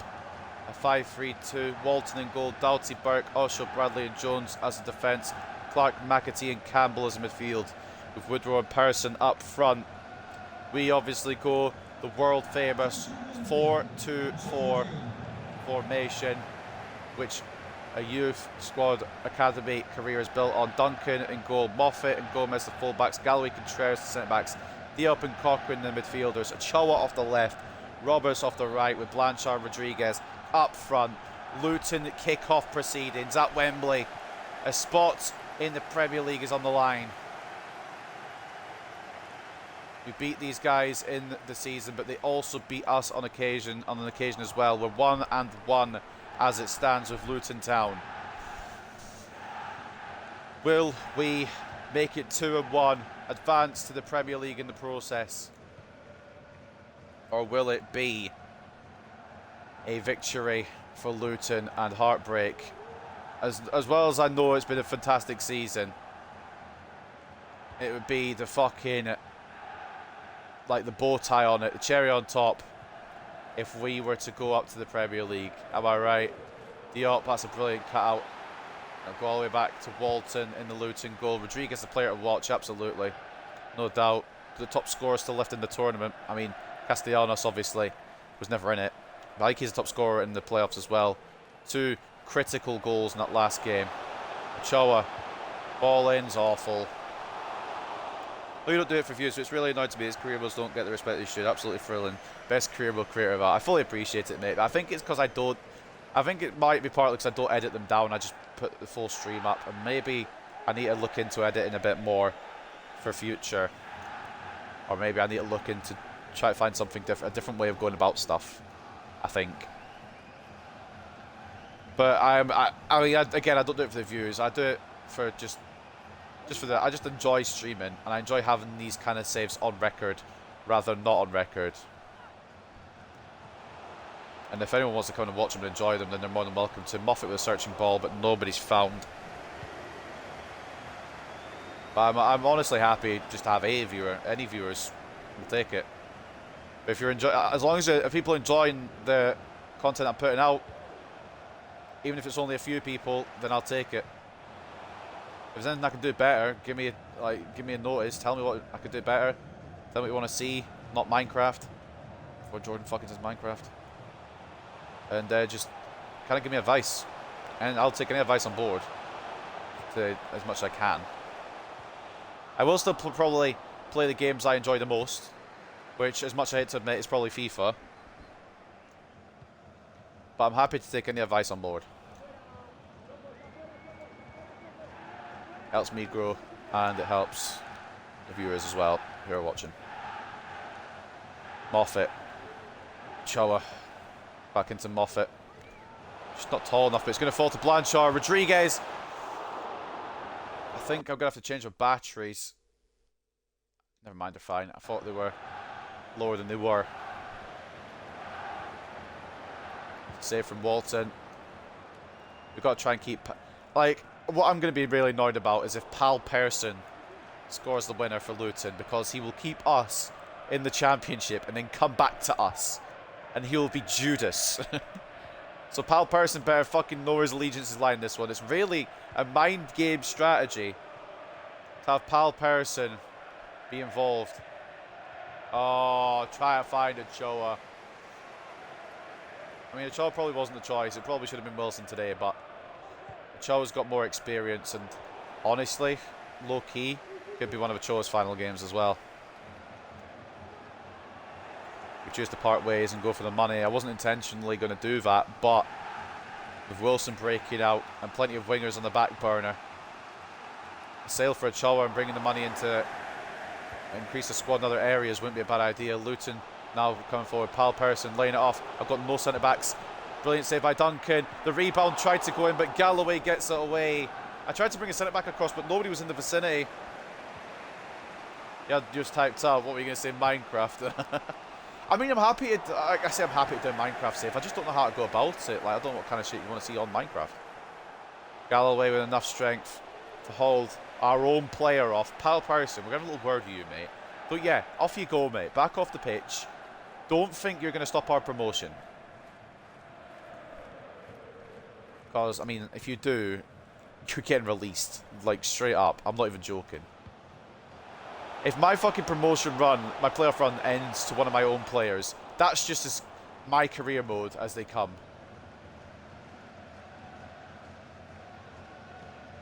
I'd be so upset. It'd be fucking hilarious, but I'd be so upset. He'd get a Wembley moment, but we wouldn't.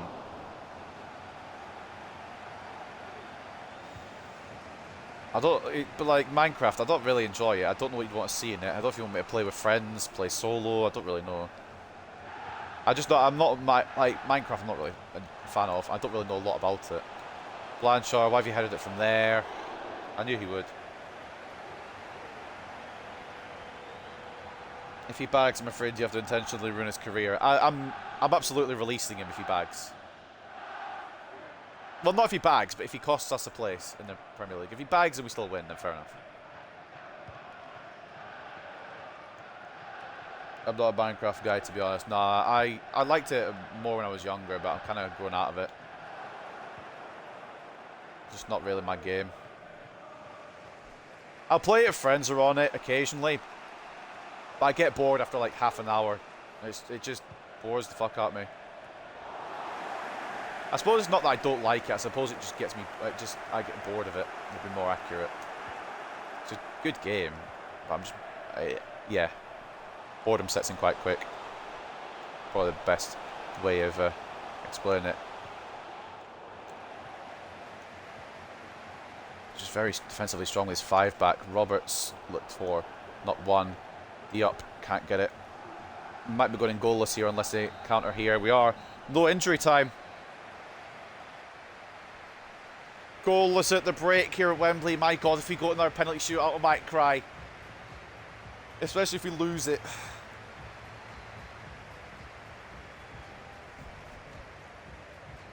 Just taking the piss from Minecraft. Don't play it myself. I thought you were, yeah, I thought you might have been taking the piss with it, really.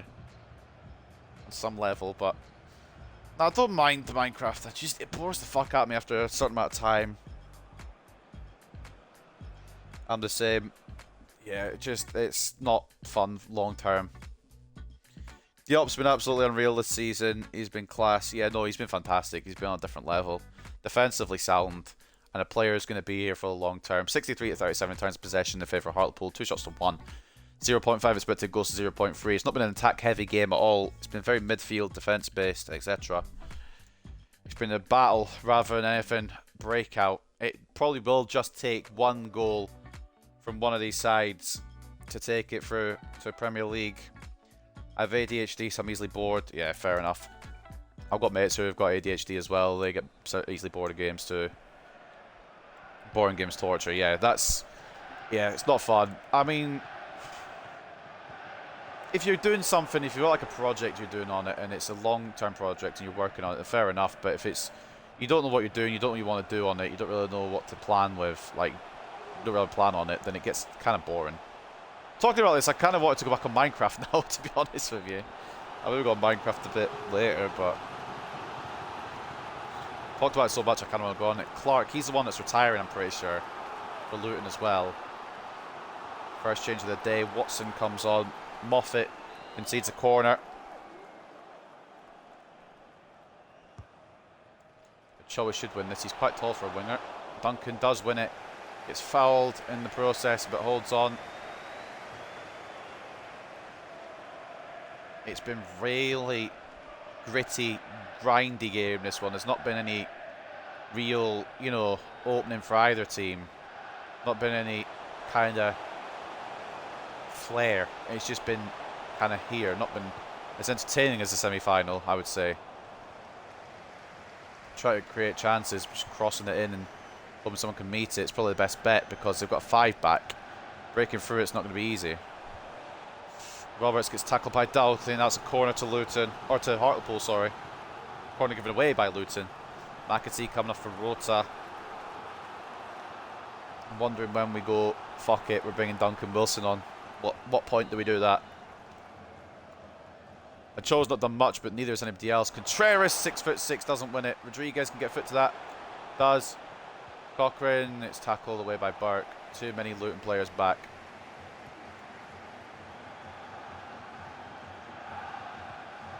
I knew what they were going to do as well, just tried to cut it out. Don't commit out, Galloway, it's fine. Maybe do actually commit out, Galloway, it's not fine. Oh no. Ah fuck, yeah, and it's him as well, it's Pal Person, are you fucking kidding me? Arloni, I fucked that up completely. I'm such a bot, man.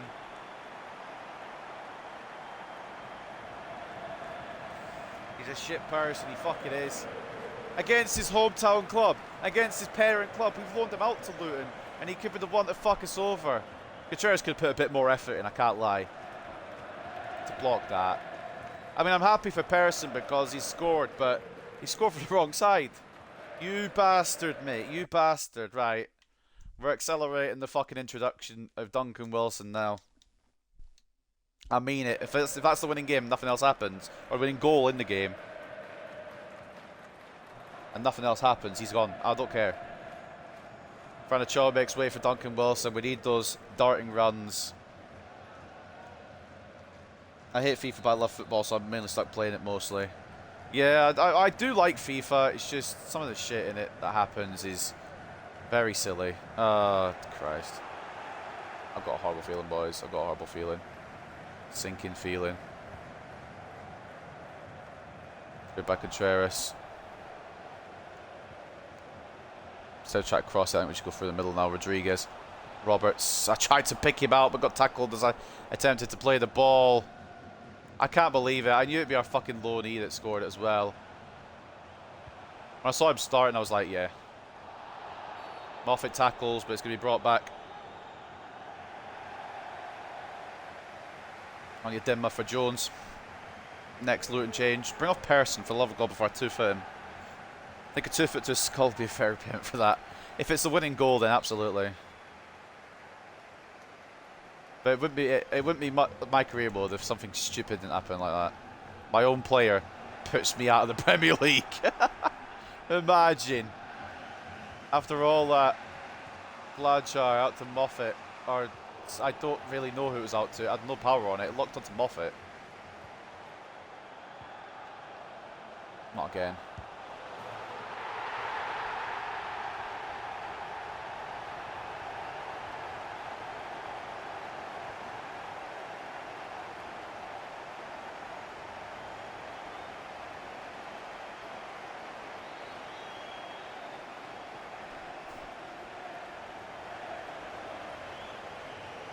I don't know what to tell you, ladies and gents. Like, I don't know what to say.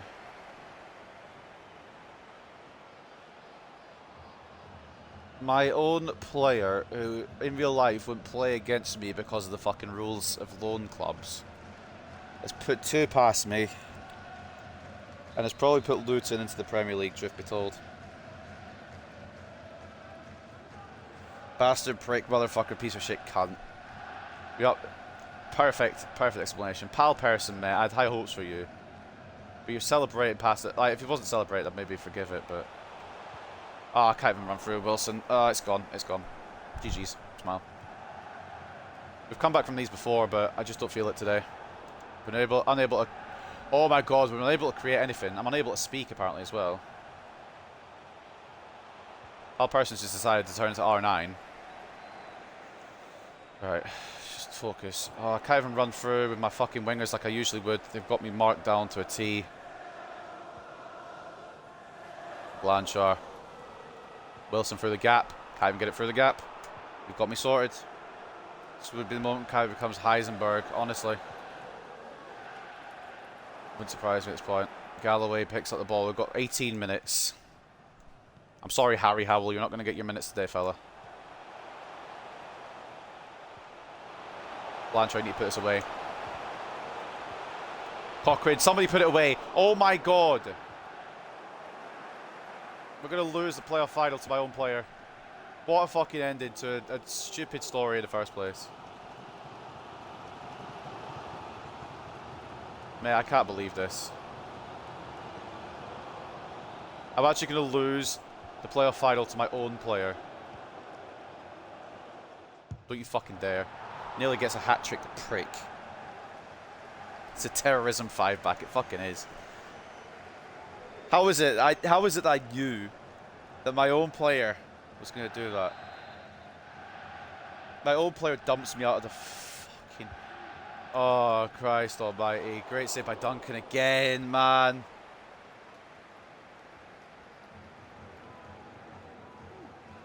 I like the fact that he's succeeding at Luton. I don't like the fact that he's succeeding at Luton in the playoff final against us.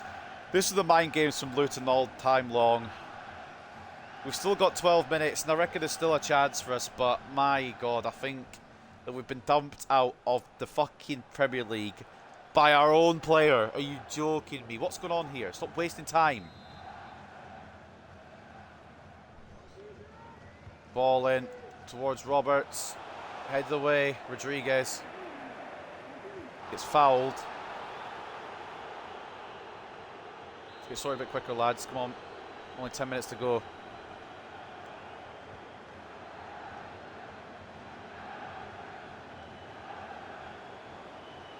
I've not run there. I've not run there. I've actually changed direction, like, genuinely. Oh, man. Galloway. Awkward. It's not our day, is it, boys? Or is it? Wilson. Oh, my... We've got... Nah, it's done. It's done. How's he not fucking found the back of the net with that? It's done. It's... Oh, my God. We have been knocked out of the playoff final by our own player. You can sod off to Luton for all I care, man. Fuck off. Name a more calmy kind of fucking stream. I lose to my own player in the playoff final. Gone wrong.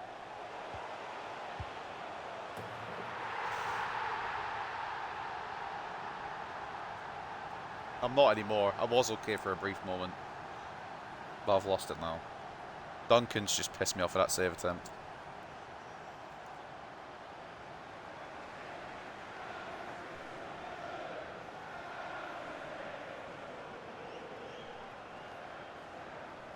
I've been knocked out of the playoff final by my own fucking player. I'd be fucking crying at this point. I'm on the verge of tears, genuinely. Yeah, Duncan's fucked it there. It's a high chance that I might cry. I've got to respect Pal Person for what he's done for his team, but he is our player ultimately. I can't do anything. I'm gone. I'm emotionally at this game. Person might even score a hat-trick, honestly. Good save by Duncan. Still alive. Good save by Duncan again. Chairs gets it away. All the penalty shootout stuff. To be knocked out of the fucking playoff final by my own player. Can we take a goal just for prosperity? Thank you. We've got 6 minutes of added time, but I don't see what's going to happen here now. Back to the centre circle, boys. Let's try again. We need 3 goals. We need 2 more goals in, like, however many minutes. My own player. My own fucking player has knocked me out of the... I need to cry. I need to cry somewhere. I don't know where. Blanchard with a goal. We win it back immediately. Diop. Arco. I made a tackle and they get the ball. Right back.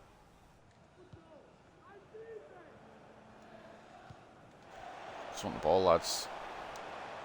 I want to tackle. Can I get the ball? It's done. It wasn't done before. It's definitely done now.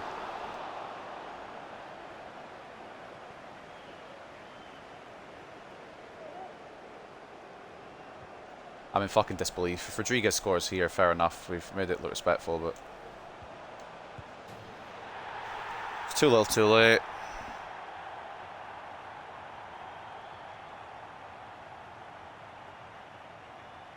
Or is it Vsauce music? We need to win the ball back instantly and go.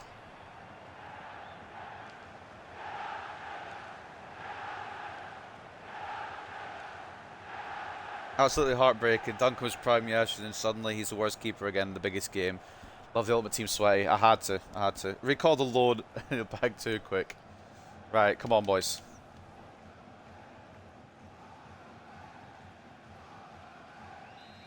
Last chance saloon.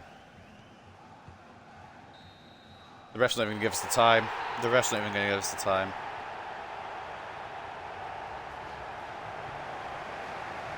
technically it wasn't my player who scored the winning goal, but it's my player who's put me out. We tried very late to bring it back, but it was too little too late.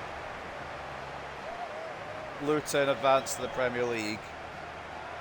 I can't believe it. I genuinely can't believe it. I've been put out of my the playoff final.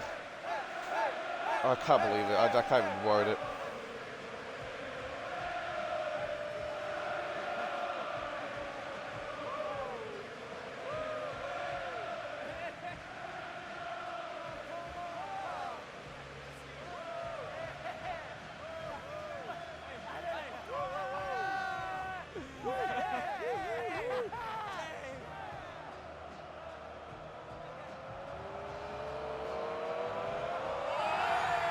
It's a horrible ending, most cammy ending possible, absolutely. It's like real life, true. Luton make it through. Person has zero remorse. I understand he's done what he's done for his club, and I get that. He's played at Luton and he's clutched out for them, got them through. But what he needs to realise is he comes back here next year, and he is the biggest Judas in this club.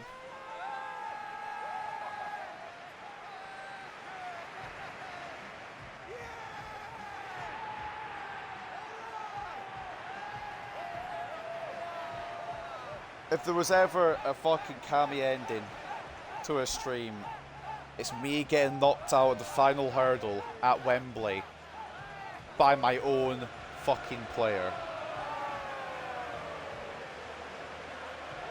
I mean, all credit to Luton. They've done us and they're going to the Premier League, but they needed my player to do it. Maybe I should have called him back off loan before the final. I didn't even think. I forgot he was even there, to be honest. So I saw him in the starting lineup. Look at that prick's face. Dressing room's gonna hate this lad. He gets shanked by the fans, so he's walking on from Greg's. The genocide ending. Oh, mate. That's my ending, I think.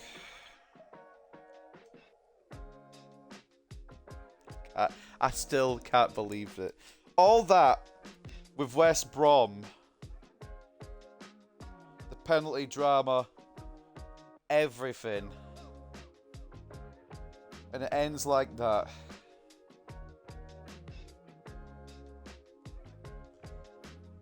Mate, 56 to 44 in terms of possession, 10 shots to 6, 2.7 expected goals to 2.2. It's an even game, but can't fucking believe it, man. Our own player. I'll up on stream, see if I can cheer you up. After this, I need to go out, so I don't know if I'll be able to tune in immediately, but I'll be able to tune in later. I've still got to outro all this and then go over everything this season, so that'll probably take another 45 minutes or so. Then I'm going out. I'll probably be back a bit later, but if you're still streaming by then, I'll definitely tune in. Yeah, I think it has to be all promotion next year. I think it has to be league title next year. If we haven't done it this year, I think it has to be. I think it has to be league title. If we're going to make upgrades in these departments. Anyway, a goal at an 8.1 for Roberts. He was our best player. 2 assists at 7.9 for Rodriguez. 7.8 for Moffat. 7.7 on a goal for Blanchard. These are the ratings for everyone. Duncan Wilson couldn't even inspire anything. Pal Person, our own player, dumps us out of the playoff final, out of the Premier League race. Brace an 8.6 for Pal Person, a goal and 2 assists for Collie Woodrow, an 8.1, and this Luton team, who probably aren't good enough to beat us really based on overall, have gone and beat us and earned themselves a spot in the Premier League. Assist from Watson at 6.5.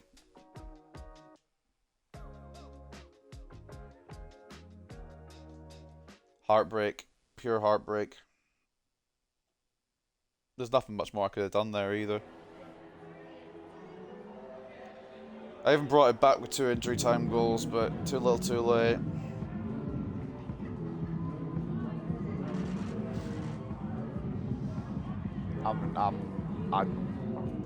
I'm in despair. I know that we did well to even get here.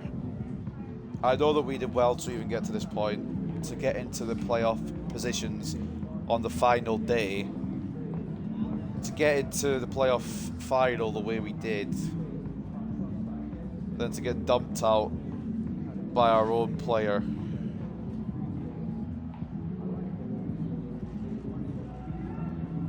I don't know about you guys, but I am deflated, disappointed,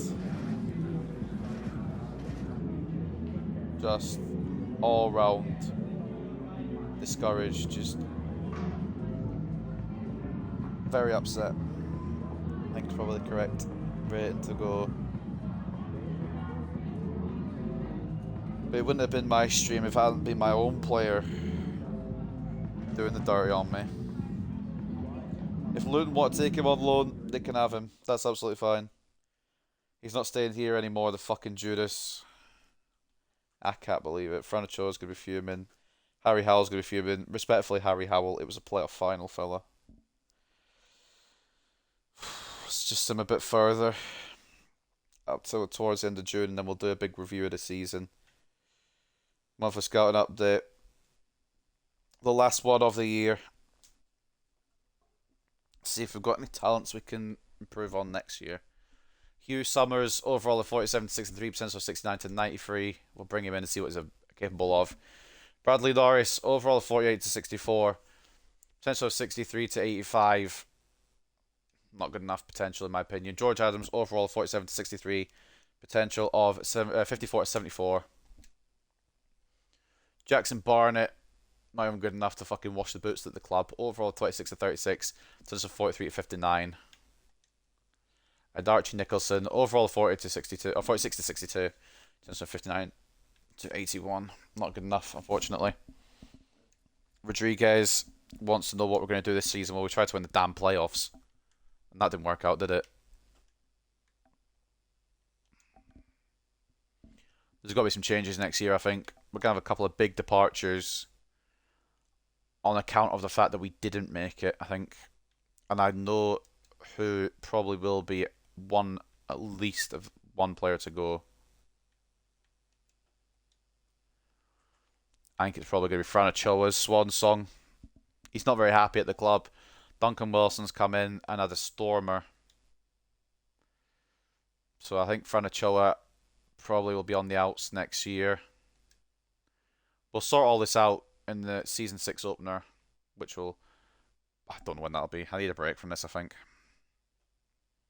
Soul crushing that defeat. As soon as I saw he was playing, I knew he'd score at least one. Yeah, it's a problem. Hartlepool United's Premier League hopes dashed in Championship playoff final defeat. It all came down to this game, the battle for the ultimate prize, promotion to the Premier League. Hopes were high at Hartlepool United, but those dreams were dashed in dramatic fashion by Luton Town's victory in the Championship playoff final. Denied at the last, Hartlepool United must now regroup and work out where the club goes from here. Player of the tournament, Luton Town's person. Look, you can see that as well. The fucking... Oh, I was wanting to keep him around as well, but I don't know if I can now. He's been given the player of the playoffs. Hartlepool on loan at Luton Town. If there's ever more of a fucking donkey fucking stream. Reports come out Hartlepool United suggest that the manager has got an unhappy dressing room on his hands. Senior players seem to be unhappy about the lack of direction around the club and want to see changes made. The club captain is rumoured to be working hard as a go-between. He's trying to get his manager to take the squad's frustration seriously and find a way to lift morale. I don't really know what to say. What can you say about it?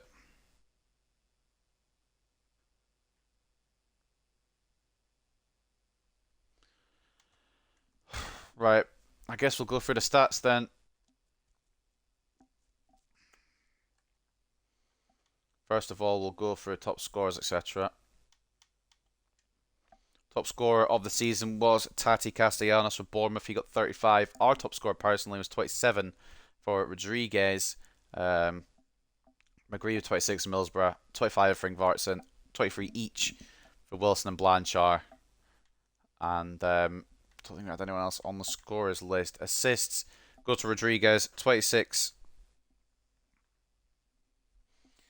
12 for Blanchard, 15 for Castellanos as well, I should say. He's done well this season. McGree as well with 10 more for Borough. We've got Marino in there on 9, Barlow on 8, Wilson and Moffat on 7. And for clean sheets, Radetsky gets the top clean sheets. I think Duncan got 6, and I think, if I remember correctly, Jacobs got 4 in that incredible run towards the end of the season. I'm sorry if I sound depressed, it's because I am. When did we get a red card? I don't remember that. Oh, I slid through the back of somebody out of anger. You know, I do remember that. Right, just go through it all then. Bittersweet, really, when you think about it. This was the championship table. Bournemouth farmed the league with a place back in the Premier League now for them. 113 points, a championship record. Second place was Watford on 87 points. West Brom, Luton, Middlesbrough and Hartlepool, the playoff contenders, of course, as we read down the table. It was such a fairy tale for us to get to that point, and it was dashed by someone that we could have had it prevented by. I just completely forgot that he was even on loan there. Coventry, Millwall and Shrewsbury go down. Lack of direction. We were recalled a lot away from playing Premier League football. Mate, I think if we brought him back, it would have been someone else that scored those goals. I don't know. I'd like to think that anyway. The FA Cup was won by Tottenham Hotspur. They defeated Arsenal in North London Derby 1-0 in the final. We were knocked out in the third round by Chelsea, and yet the board expected us to do something in the cup. We gave it our all. A dodgy penalty against us didn't help us, but we came up short against Chelsea. Carabao Cup, I think we got knocked out early as well, if I remember correctly. That was won by Leeds United over Chelsea, 3-1. Hate to see it, but I've got to respect Leeds going all the way. We got knocked out round 2, didn't we? Did we get knocked out round 1? Who did we get round 1 by? Oh, I forgot about that completely. I genuinely blocked that out of my mind.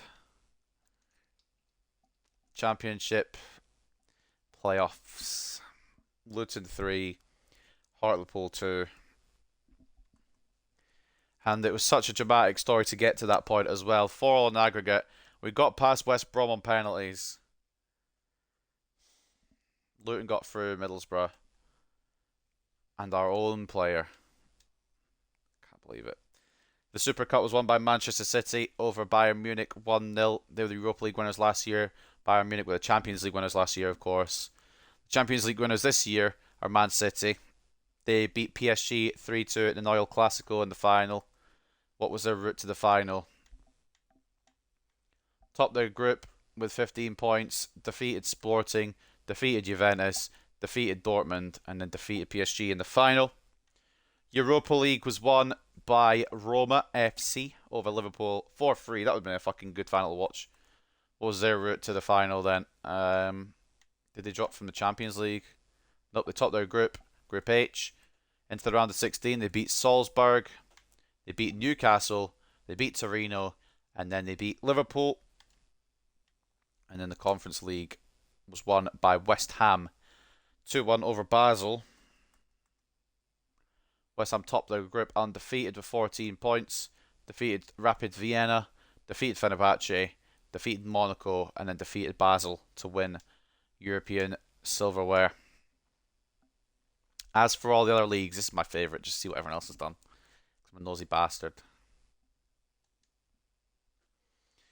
The Argentinian League has just got underway at the moment. Banfield topped that with 9 points. Vélez Sarsfield in second. Independiente, San Lorenzo, Lanús and Defensa in the top 6. As you continue to read down, I'm not reading every team because there's so many with lines next to them.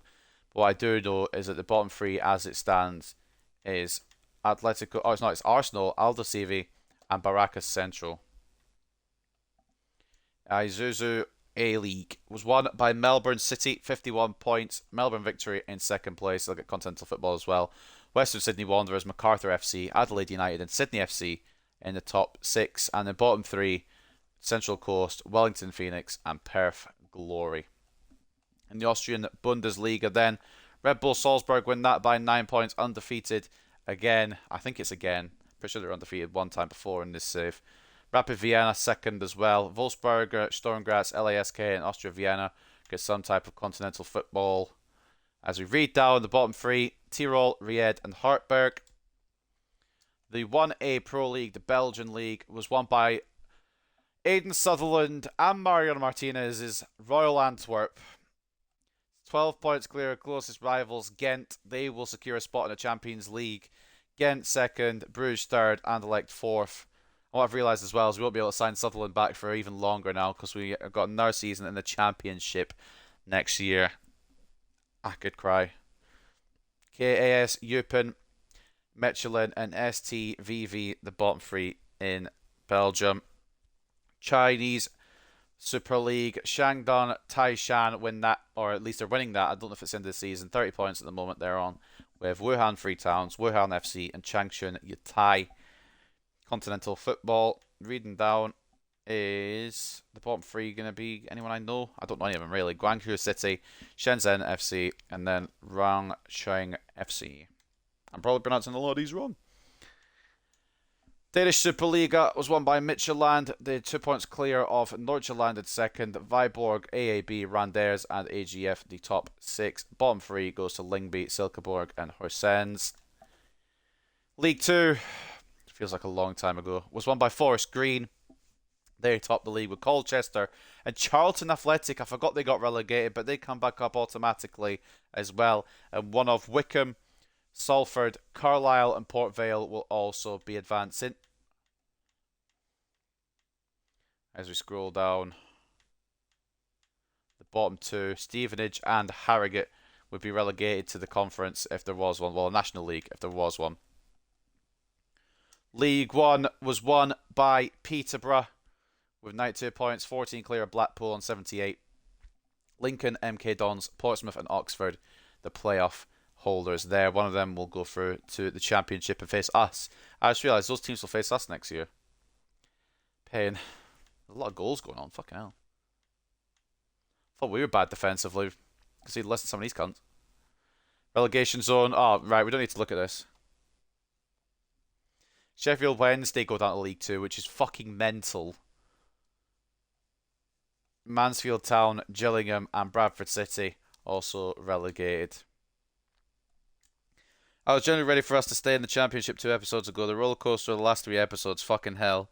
Triumphs and heartbreak. I know. I couldn't. I mean, it could have been better written if it had tried, but the final hurdle. Manchester City end up winning the Premier League. 79 points there for them. Chelsea in second place on 72. Manchester United third on 71. And Leeds United breaking to the top 4 with 66 points. Newcastle get European football. Arsenal in 6th. Liverpool 7th. As we continue to read down. That's how it's looking. Spurs in 10th. It's fucking hilarious. Burnley, Nottingham Forest, and Blackburn go down. I think there's so... Hold on, we need to just think a second. I've checked these tables a couple of times, and each time there's been different winners, different relegated teams, and different Champions League qualified teams. I'm pretty sure yesterday when I checked this, we played 38 games and Blackburn had survived. In fact, before the stream today, I think I checked, Blackburn had survived. Burnley went down bottom. Brighton went down as well. Whatever. Game's broken. PSG win the French league though. 5 points clear of closest rivals Marseille. Nice and Lens, the top 4. They'll get some kind of European football, as well as Toulouse, who I think get conference, if I'm not mistaken. Reading down. Bradford's going down, made you smile at least. Just, I guess whatever makes you happy. AJ, Ajaccio, Clermont Foot, Saint Etienne, and FCSM go down. Coming up from Ligue 2 is Bordeaux, who win that on goal difference. Angers, Metz, and Amiens also promoted. I was going to say, I swear Chelsea won the league yesterday. Yeah, it's fucking broken. Never let me check this twice, because it'll be a different winner each time. Grenoble Foot, 38. Stade Levallois and SC Bastia, the bottom 3 in Ligue 2. In the Bundesliga, it was won by Leipzig, 72 points for them. 68 for Borussia Dortmund in second place. Third for Bayern with 59. Wolfsburg, Hoffenheim, and Leverkusen also get European football in some capacity. Cologne and Holstein Kiel get relegated, with VfL Bochum going into the relegation playoff. Schalke win Bundesliga 2 and go back up to the Bundesliga. Arminia Bielefeld go up as well, with Nuremberg going into that relegation playoff with Bochum. Reading down, this is how the rest of the league looks, and the bottom three is as follows. Waldhof and Rostock go back down to the third Bundesliga with Kaiserslautern in the relegation playoff. Duisburg win that league, 13 points clear of Osnabrück, with Dynamo Dresden going in the relegation playoff against Kaiserslautern. And the rest of the league is as follows. The bottom three in the bottom league in Germany is Oldenburg. Oh, it's not. It's 20 teams. I thought it was 18 teams. My apologies. It's Victoria Köln, SPVGG Beirut, and then Meppen. The Hero Indian Super League was won by Chennai, 8 points clear of Mohan Bagan. Bengaluru and Goa will get some type of continental football. To be honest with you, don't know what continental football it is. Odisha, Mumbai City, and Jamshedpur are the bottom three. Into the Serie A, it was won by Inter Milan, 73 points. Juventus, 4 points behind them in second place. Lazio and Milan get Champions League spots, with Atalanta getting Europe as well as Roma. Reading down, this is how the rest of the table looks. Relegate sides are Empoli, Lecce, and Genoa. Time for FC Goa career mode. I never know. An Indian Super League career mode could be fun. Cagliari, top of the league. Venezia, second place in that. And I think they go into, I think the 6 teams are Parma, Cremonese, Palermo, Benevento, Pisa, and Brescia all go into playoffs. The bottom 3, Frosinone, Südtirol, and Cosenza. In the Eredivisie, it's Feyenoord that win that, 14 points clear of Ajax, with PSV and Vitesse also getting some form of European football. AZ down in 8th is a bit surprising. And the bottom 3 goes to MN, Cambuur, and Sparta Rotterdam. Elite Syrian was won by Viking, or at least it's being won by Viking. I think this season's not over. But at the moment, they're winning the league with Bodo Glimt second, Molde third, with potentially European football on the horizon as well. And the bottom 3 is Tromsø, Ålesund, and HamKam Football. It doesn't even sound like a real club. In the Polish league is Lech Poznan, 10 points clear of Pogoń Szczecin, and then Rakał also will get some European football in third place. Continuing to read down through all these teams that I probably won't be able to pronounce at all is Wisla Plock, Stal Mielec, and Corona Kielce. They get the bottom 3. Into Liga Portugal. Have to run, unfortunately. Enjoyed everything but the last game, lol. Looking forward to the next season. Enjoy your afternoon, mate. Much love as always. I appreciate it, mate. No worries. Enjoy the rest of your day. Enjoy the rest of your weekend. And I'm sorry I couldn't get Premier League for us, but we go again next year and we'll go again stronger. So Benfica top the Liga Portugal with 74 points, 7 points clear of Porto and Sporting. Famalicão and Marítimo are the European spots holders in Portugal as well. Braga don't get any Europe, which is surprising a little bit. The bottom 3 is Boa Vista, Casapia, who we've sold Tomlinson to, I believe, and Chavez. And in the Irish division, Dundalk win that, 5 points clear of St Pat's and Shamrock Rovers. As we look down into the bottom 3, it is University of Dublin, AFC, Bohemian, and Finn Harps. The Korean K-League, FC Seoul win that, 1 point clear of Ulsan Hyundai. Pohang Steelers, Yeonbuk Hyundai, Suwon Samsung, and Gangwon FC will have European football. And the bottom 3 is Incheon United, Jeju United, and Gimcheon Sangmu. The Romanian Superliga, FCSB win that, 63 points. Rapid Vienna, or not Rapid Vienna, fucking hell, what am I on about? Rapid 1923 comes second. Ferrol Constantina, UTA Arad, CFR 1907 Cluj, FCU 1948. All in European spots, with Chindia, Herbenstadt, and Miaveni, the bottom 3. In the Saudi League, it is Etifak that have won that, 1 point clear of Al Hilal, Al Tawun, Al Ittihad, Al Nasser, and Al Fateh, the bottom 6, or the top 6, I should say, in terms of continental football. Bottom 3, Al Khaleej, Al Batin, and Al Faya. The Cinch Premiership was won by Celtic, 79 points, 7 points clear of Rangers, with Aberdeen, Dundee United kind of hanging on behind, but not incredibly. And I think Ross County go down, with Kilmarnock going in the playoff, if I remember correctly. La Liga Santander was won by Real Madrid, 89 points, 6 points clear of Barcelona, with Sevilla and Villarreal getting European football. Betis and Atletico as well, getting some kind of Europe. Atletico that far down is a bit surprising. Real Sociedad in 11th is even more surprising. And the relegated sides are Almeria, Elche, and Cadiz. Looking at La Liga Smartbank, then Girona topped that with 92 points. Levante as well promoted with Deportivo Alaves, Las Palmas, Malaga, and Sporting getting a playoff place. Reading down the table in the Spanish third division, it is going to be Mirandes. Oh wait, how is it 22? Never mind. It's going to be Lugo, Andorra, and Real Oviedo that are at the bottom three there. In Switzerland, I think, or Sweden, I should say, fucking hell. The league is still continuing. Malmo sit top of the league just now. Hammarby and AIK in European spots. As we read down to the bottom three here, it's Helsingborgs, Degerfors, and Sundsvall with the bottom three currently. Well, I say currently. Well, it is currently because he's not over. What am I fucking on about? FC Basel may have not won the Conference League, but they did win the Swiss League. 6 points clear of Young Boys. Grasshopper Club also get a European spot this season, as the bottom three is Servette, Lucerne, and Winterthur.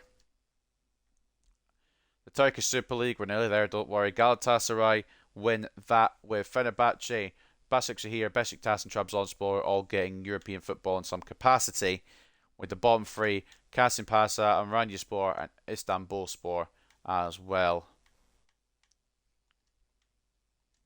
MLS currently being led, I should say, that makes no fucking sense, by Orlando City, New England in second, LAFC in third, Portland Timbers, Whitecaps FC, Atlanta United, New York City FC in that top 7 just now. As I continue to read down, all the way down through all of them, the bottom 3, Inter Miami, who Messi currently plays that in real life, of course, Cincinnati, and Nashville. And that is all the leagues done. So I think all we need to do now is go for the squad hub. So take a look at personal stats then this season. Most appearances from Achille Blanchard, 49 appearances, 48 from Rodriguez, 47 from Wilson, who really made himself a mainstay this year, and some cracking amounts of appearances from other players. The top goal scorer was Carlos Rodriguez with 30, Duncan Wilson with 25 as well though, and Achille Blanchard with 24. Nothing to sneeze at, nothing to sniff at really. 7 from Marino, 7 from Roberts, 6 from Bishop, who's out on loan at Crystal Palace, 6 from Maresca, 5 for Barlow, 4 for Howell, 4 for Ochoa, 4 for Person, 2 of them costing us a spot in the Premier League. Just wait, mate, just wait till next year. Cochrane 4 as well, Bobby Halls with 4 out on loan at Watford, Teddy Austin with 2 out on loan at Bournemouth, Christopher Quigley with 1, Blake Diop with 1, and Bohang Malangu with 1. He's out on loan at Crystal Palace. As for assists, it is Rodriguez once again topping those charts by quite a way. 28 from the number 9, 13 from Achille Blanchard, 10 from Marino, 9 from Wilson, 8 from Barlow, 7 each from Moffat and Cochrane, 6 from Ochoa, 5 from Roberts, 4 from Maresca, 4 as well from Harry Howell, 3 each for Diop and Quigley, and then 2 each for Contreras, and then Corsi with 1 coming from Galloway, McGregor, Austin out on loan at Bournemouth, and Bernd Jacobs. Clean sheets happen the most when it is Achille Blanchard on the pitch. He plays a lot more than anyone else, so that makes sense. 10 clean sheets total for him. Fair play there. And then the development. In terms of squad report, let's take a look then. Let's go through him. Logan Duncan goes up from a 74 to a 76. Eduardo Esposito out on loan goes up from a 65 to a 67. George Higgins out on loan goes up 3 from a 64 to a 67. Bernd Jacobs goes up 1 from a 73 to a 74. Ellie Skinner goes up 2 from 58 to a 60. Samuel Porter goes up 2 from a 67 to a 69. He's out on loan as well. Nemeni Nkosi remains at a 71. Douglas Moffat has gone up 6 from a 73 to a 79. Jake Tomlinson has gone up 1 from a 69 to a 70. Ezra Lucas has gone up 7 from a 56 to a 63. Ronnie Hansen has gone up 1 from a 71 to a 72. Rafa Contreras has gone up 1 from a 74 to a 75. Prince Ibrahim has gone up on loan up 4 from a 66 to a 70. Ewan Galloway has gone up 2 from a 72 to a 74. Oliver McGregor has gone up 3 from a 69 to a 72. Rafael Gomez has gone up 5 from a 72 to a 77. Ruben Adams has gone up 8 from a 61 to a 69, out on loan as well. Malik Diop has gone up 5 from a 74 to a 79. Lebohang Malangu has gone up 2 from a 70 to a 72, out on loan again. Fernando Maresca has gone up 2 from a 76 to a 78. And Kasana Nkosi has gone up 4 from a 70 to a 74. Jack Cochran has gone up 2 from a 76 to a 78. Reece McGregor has gone up 3 from a 69 to a 72. Fran Marino has gone up 2 from a 74 to a 76. Teddy Austin has gone up 1 from a 72 to a 73. He's out on loan as well. Bobby Hobbs has gone up 8 from a 66 to a 74. He's out on loan. Ollie Dalton has gone up 4 from a 69 to a 73. He's out on loan. Lebohang Shabalala has gone up 4 from a 57 to a 61. He's, of course, on loan. Duncan Wilson, the breakout star, of course, has gone up 6 from a 72 to a 78. Fran Ochoa, it's a difficult position for him right now, but he's gone up 3 from a 79 to an 82. Evan Maguire has gone up 4 from a 63 to a 67. Hugo Hansen has gone up 4 from a 70 to a 74. Excuse me, fellas. Sorry about that. Musunguli Shabalala has gone up 6 from a 69 to a 75. Dermot Nkosi has gone up 7 from a 63 to a 70. Thomas Bishop has gone up 4 from a 70 to a 74. Vicente Ojeda has gone up 3 from a 73 to a 76. Jackson Barlow has gone up 4 from a 73 to a 77. Reece Briggs has gone up 3 from a 58 to a 61. Ethan Roberts has gone up 4 from an 81 to an 85. Luca Carpenter has gone up 6 from a 67 to a 73. Jesper Carlson has gone up 9 from a 61 to a 70. Harry Howell has gone up 1 from a 70 to a 71. Paul Person has gone up 4 from a 65 to a 69. Christopher Quigley has gone up 3 from a 71 to a 74. Achille Blanchard has gone up 4 from a 77 to an 81. And then the club captain, Carlos Rodriguez, has gone up 6 from a 79 to an 85. Financially, he is our most expensive player, but we've got a lot of money at this club now. Ethan Roberts and Carlos Rodriguez obviously are standouts, but plenty we can make money off of if necessary. Some contracts to be renewed next year. The main ones, obviously, the ones coming off of loan, but obviously Jackson Barlow is a must, as well as from his loan list, potentially Reece McGregor. He still has good potential, as well as Bishop. We'll just have to see what they come back as with potentials. So what I'm going to do is I'm going to advance into Season 6. If I've covered everything, which I think I have. Just one last look at the objectives.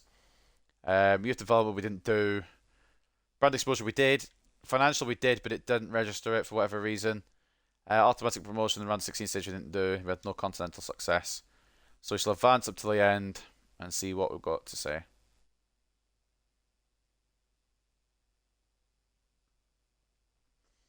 A lot of players returning from loan. Musunguli Shabalala, Eduardo Esposito, Ruben Adams, Bobby Hobbs, Reece McGregor, Lebohang Malangu, Pal Person, Vicente Ojeda, George Higgins, Dumer Nkosi, Lebohang Shabalala, Hugo Hansen, Prince Ibrahim, Teddy Austin, Samuel Porter, Ollie Dalton, Thomas Bishop, Luca Carpenter, all coming back. And Cassandra Nkosi has hit his potential of 74, I think. It's a sad state of affairs because he had great potential for a while. But unfortunately, I couldn't get him in the team. That's about it, really. And then a Summers position change option. Hugh Summers moving from a right mid to a cam. Keeps him at a 54. But we'll work on him that way. Nursery Academy so far looks okay. Plenty of players coming back. Plenty to think about though as well. 6th in the EFL Championship. Getting into the playoff final at the last time of asking. Round 3 of the FA Cup. Round 1 of the Carabao Cup. Runner-up in the Championship playoffs, unfortunately. And then we don't care about the Pre-season tournament. So let's end the season and see what the board have got to say. Season performance review. Probably won't come as a surprise to you that we're not entirely satisfied with the team's results this season. We failed to achieve a number of our objectives, falling short of what we expect to accomplish both on and off the pitch. We were hoping for a clearer commitment as well as better results from you. However, we aren't minded to rush into a decision on your future and feel you deserve another season to work towards what we all hope you could achieve as manager of Hartlepool. We'd like you to remain in post next season. We kept the job, boys. We kept the job. Please contact the club secretary if you wish to discuss the contents of this email. Right. So we've got another season with Hartlepool, and I think this has got to be, if we haven't done it this year, which I'm still annoyed at, then we've got to do it next year. I want to see what the board put us through. Got bored of streaming. If you stream again later tonight, I'll be there, but I'm still finishing this one off just now, and I need to go out for a bit. But if you're live tonight, I will definitely pop in.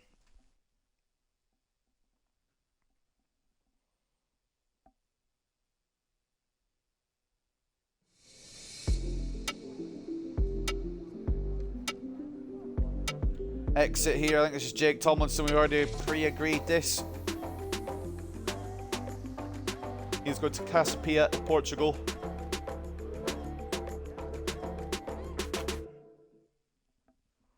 Try and go for the most money off of these. Customize the club. Well, we would have got a bit of a stadium upgrade. Maybe we'll just upgrade it a slight bit.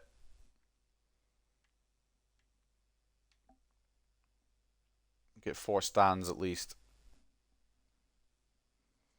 Colours are fine. Everything else is fine. Just getting that stadium upgrade. Let's advance a bit and see what we've got to do then. But actually, before we advance, bit of admin stuff.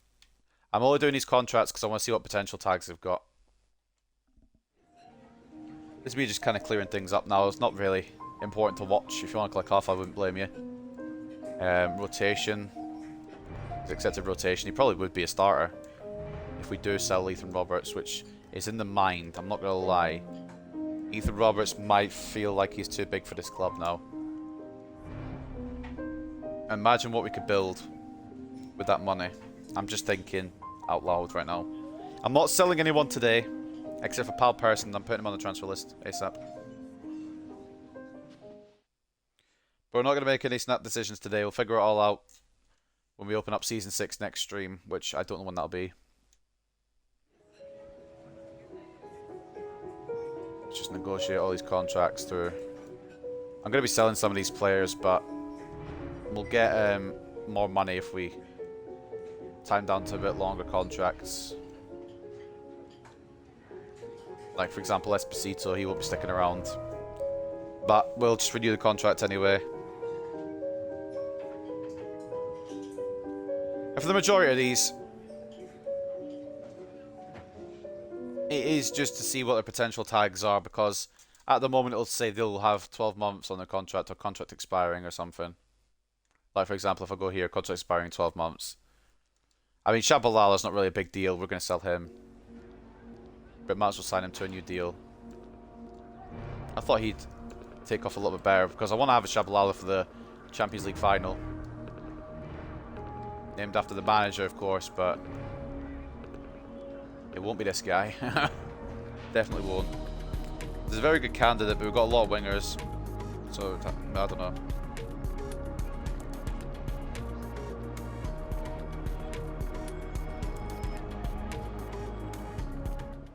Labohang Shabalala re-signs. How many have we got to do? 6 more. That's fine. That's not too bad.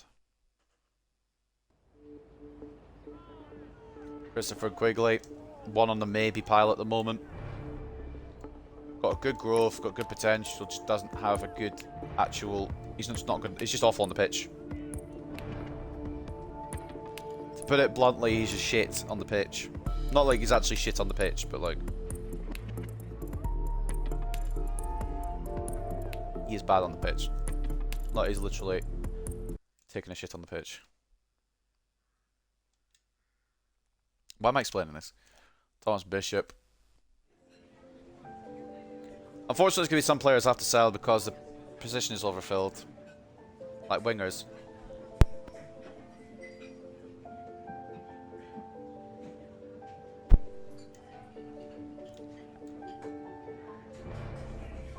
see. We'll just try and sign everybody to new contracts, and then we'll figure out from there.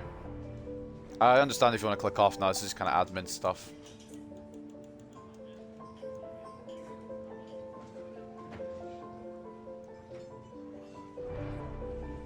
Just to check potential tags, etc. See what we're working with for Season 6. Who we want to involve in the plans, who we don't.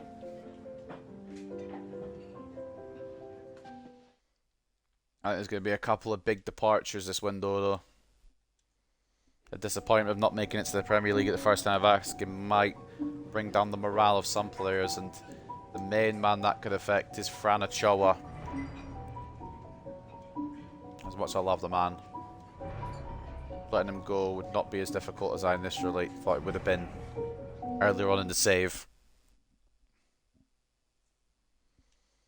Cassano and Kosi signed to a new deal. Ronnie Hansen, the next one.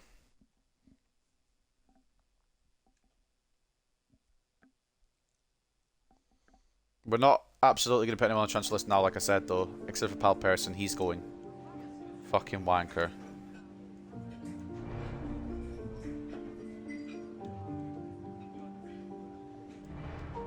What are the odds? I mean, technically it wasn't him who scored the winning goal. It was Woodrow. But he put 2 goals past us and really put Luton on track for going up and us for not going up, obviously. We're hoping Reece McGregor still has good potential, because he was one that looked really good in the academy.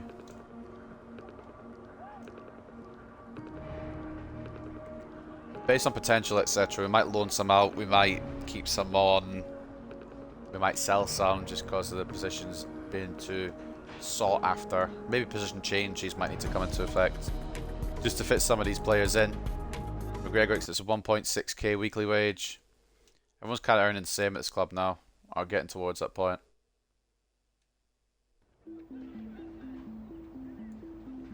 Sam Porter, the last one. He's definitely going to be on the going list, but we're not going to list him today. We're just going to leave it today.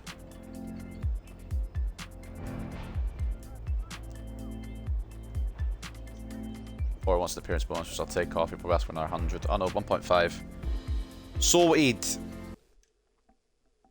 All the contracts done and dusted. Let's see what the potential tags are looking like now. From the top, make it drop. I mean, Esposito doesn't have one. Jacobs doesn't have one.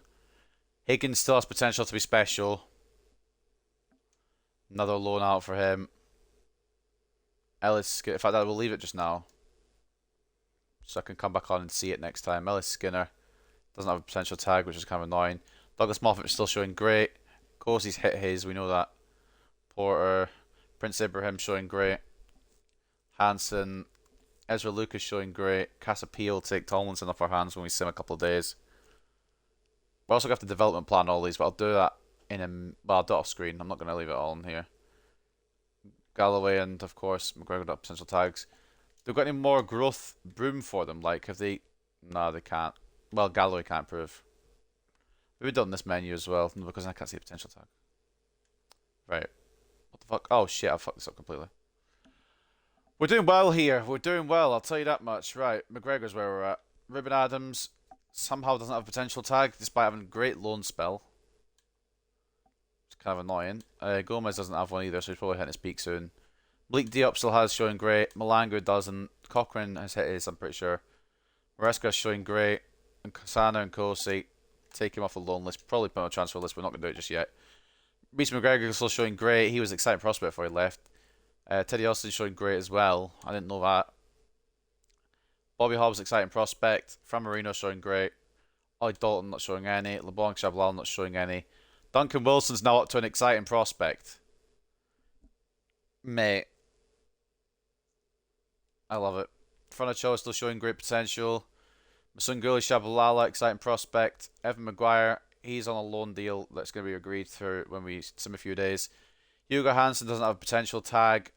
Jackson Barlow's now gone down to showing great. So Duncan Wilson and Jackson Barlow have swapped. Reece Briggs showing great potential. Ethan Roberts, we know he's got potential to be special. Exciting prospect, Thomas Bishop. Doomer and Corsi doesn't have a potential tag. Showing great potential for Vicente Ojeda. Great potential for Pal Paris, and he's going to have to find that potential somewhere else. Jesper Karlsson's out on loan. Luca Carpenter has potential to be special. Hold up a minute. Fair enough. I was going to keep him around as a backup striker this year, but if you've got potential special, might as well try and loan him and see if we can get whatever potential he has there. Carlos Rodriguez, he's the main man, of course. Achille Blanchard, exciting prospect now.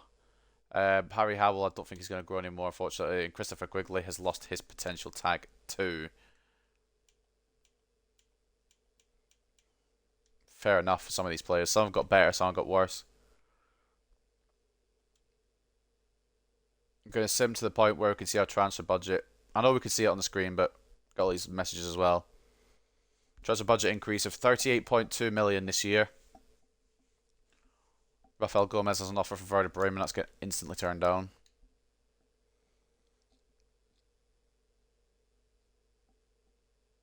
Maguire goes on loan to Cremonese, and Jake Tomlinson goes on a permanent deal to Pisa or Casapia.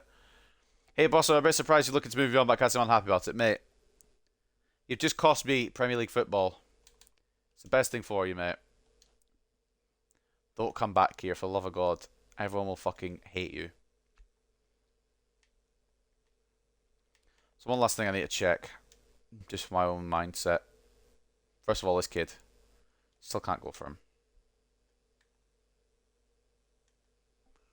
Has he still got a potential tag?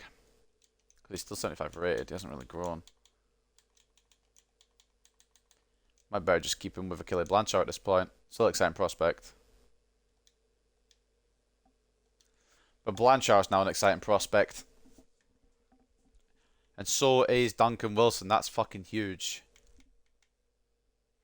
A breakout season's done plenty for him.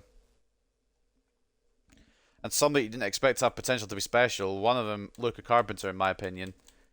Higgins, I know he's got it long term, but we need to make the most of that. And also, we need to maybe call some players up from the YA and see if anyone's got anything special that they can offer clubs on loan. Initially, my first thought is bringing up, there's a goalkeeper in here, yeah. Louis Myers. He's got potential to be special. It won't show up yet because he's only 56 rated. But might as well get him started right now. As for the rest of these, we'll make decisions on them, obviously, as it comes. I think there is going to be a couple of big name exits. And a couple of exits we probably predicted to exit. So I guess it's just going to be a matter of who does what and where they go. So, I mean, I'm going to leave it there. Before we do, though, let's check the objectives. Sell 2 players and sign 3 important players to replace them. Finish the season without any unspent transfer budget. We can do that. Make a 6.9 million profit from youth player sales into the seasons. If you register, I can probably do that. And sign 1 player outside of Europe. Youth development within 2 seasons. Have at least 1 player from the youth academy signed in the first season. Play at least 50% of the games in the next season. There's probably plenty of those, and probably plenty of them will do it. Get 5 clean sheets in away matches this season. We'll give it a go. And sign a player outside of Europe financially. We've got to sell 2 players and sign 3 important players. We know that. But make a 6.9 million profit from youth player sales in 2 seasons. Domestic success is what I'm scared of clicking on here. EFL Championship, win the league title. I think it has to be. I think it has to be. It can't be any less than that.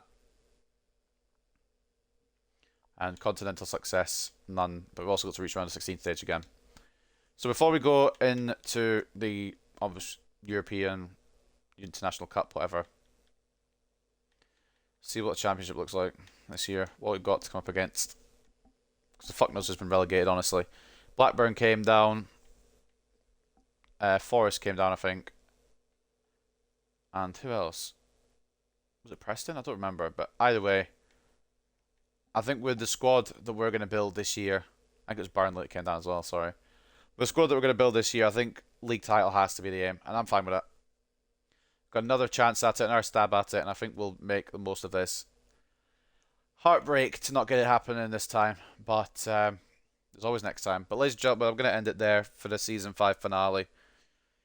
It's been a long stream, and I'm happy with how it's gone, but ultimately can't do much more than what I did. And it was one of our own players that cost us. I can't believe it. Anyway, ladies and gentlemen, hope you guys have enjoyed. Take care, and I'll see you when I see you. Bye bye.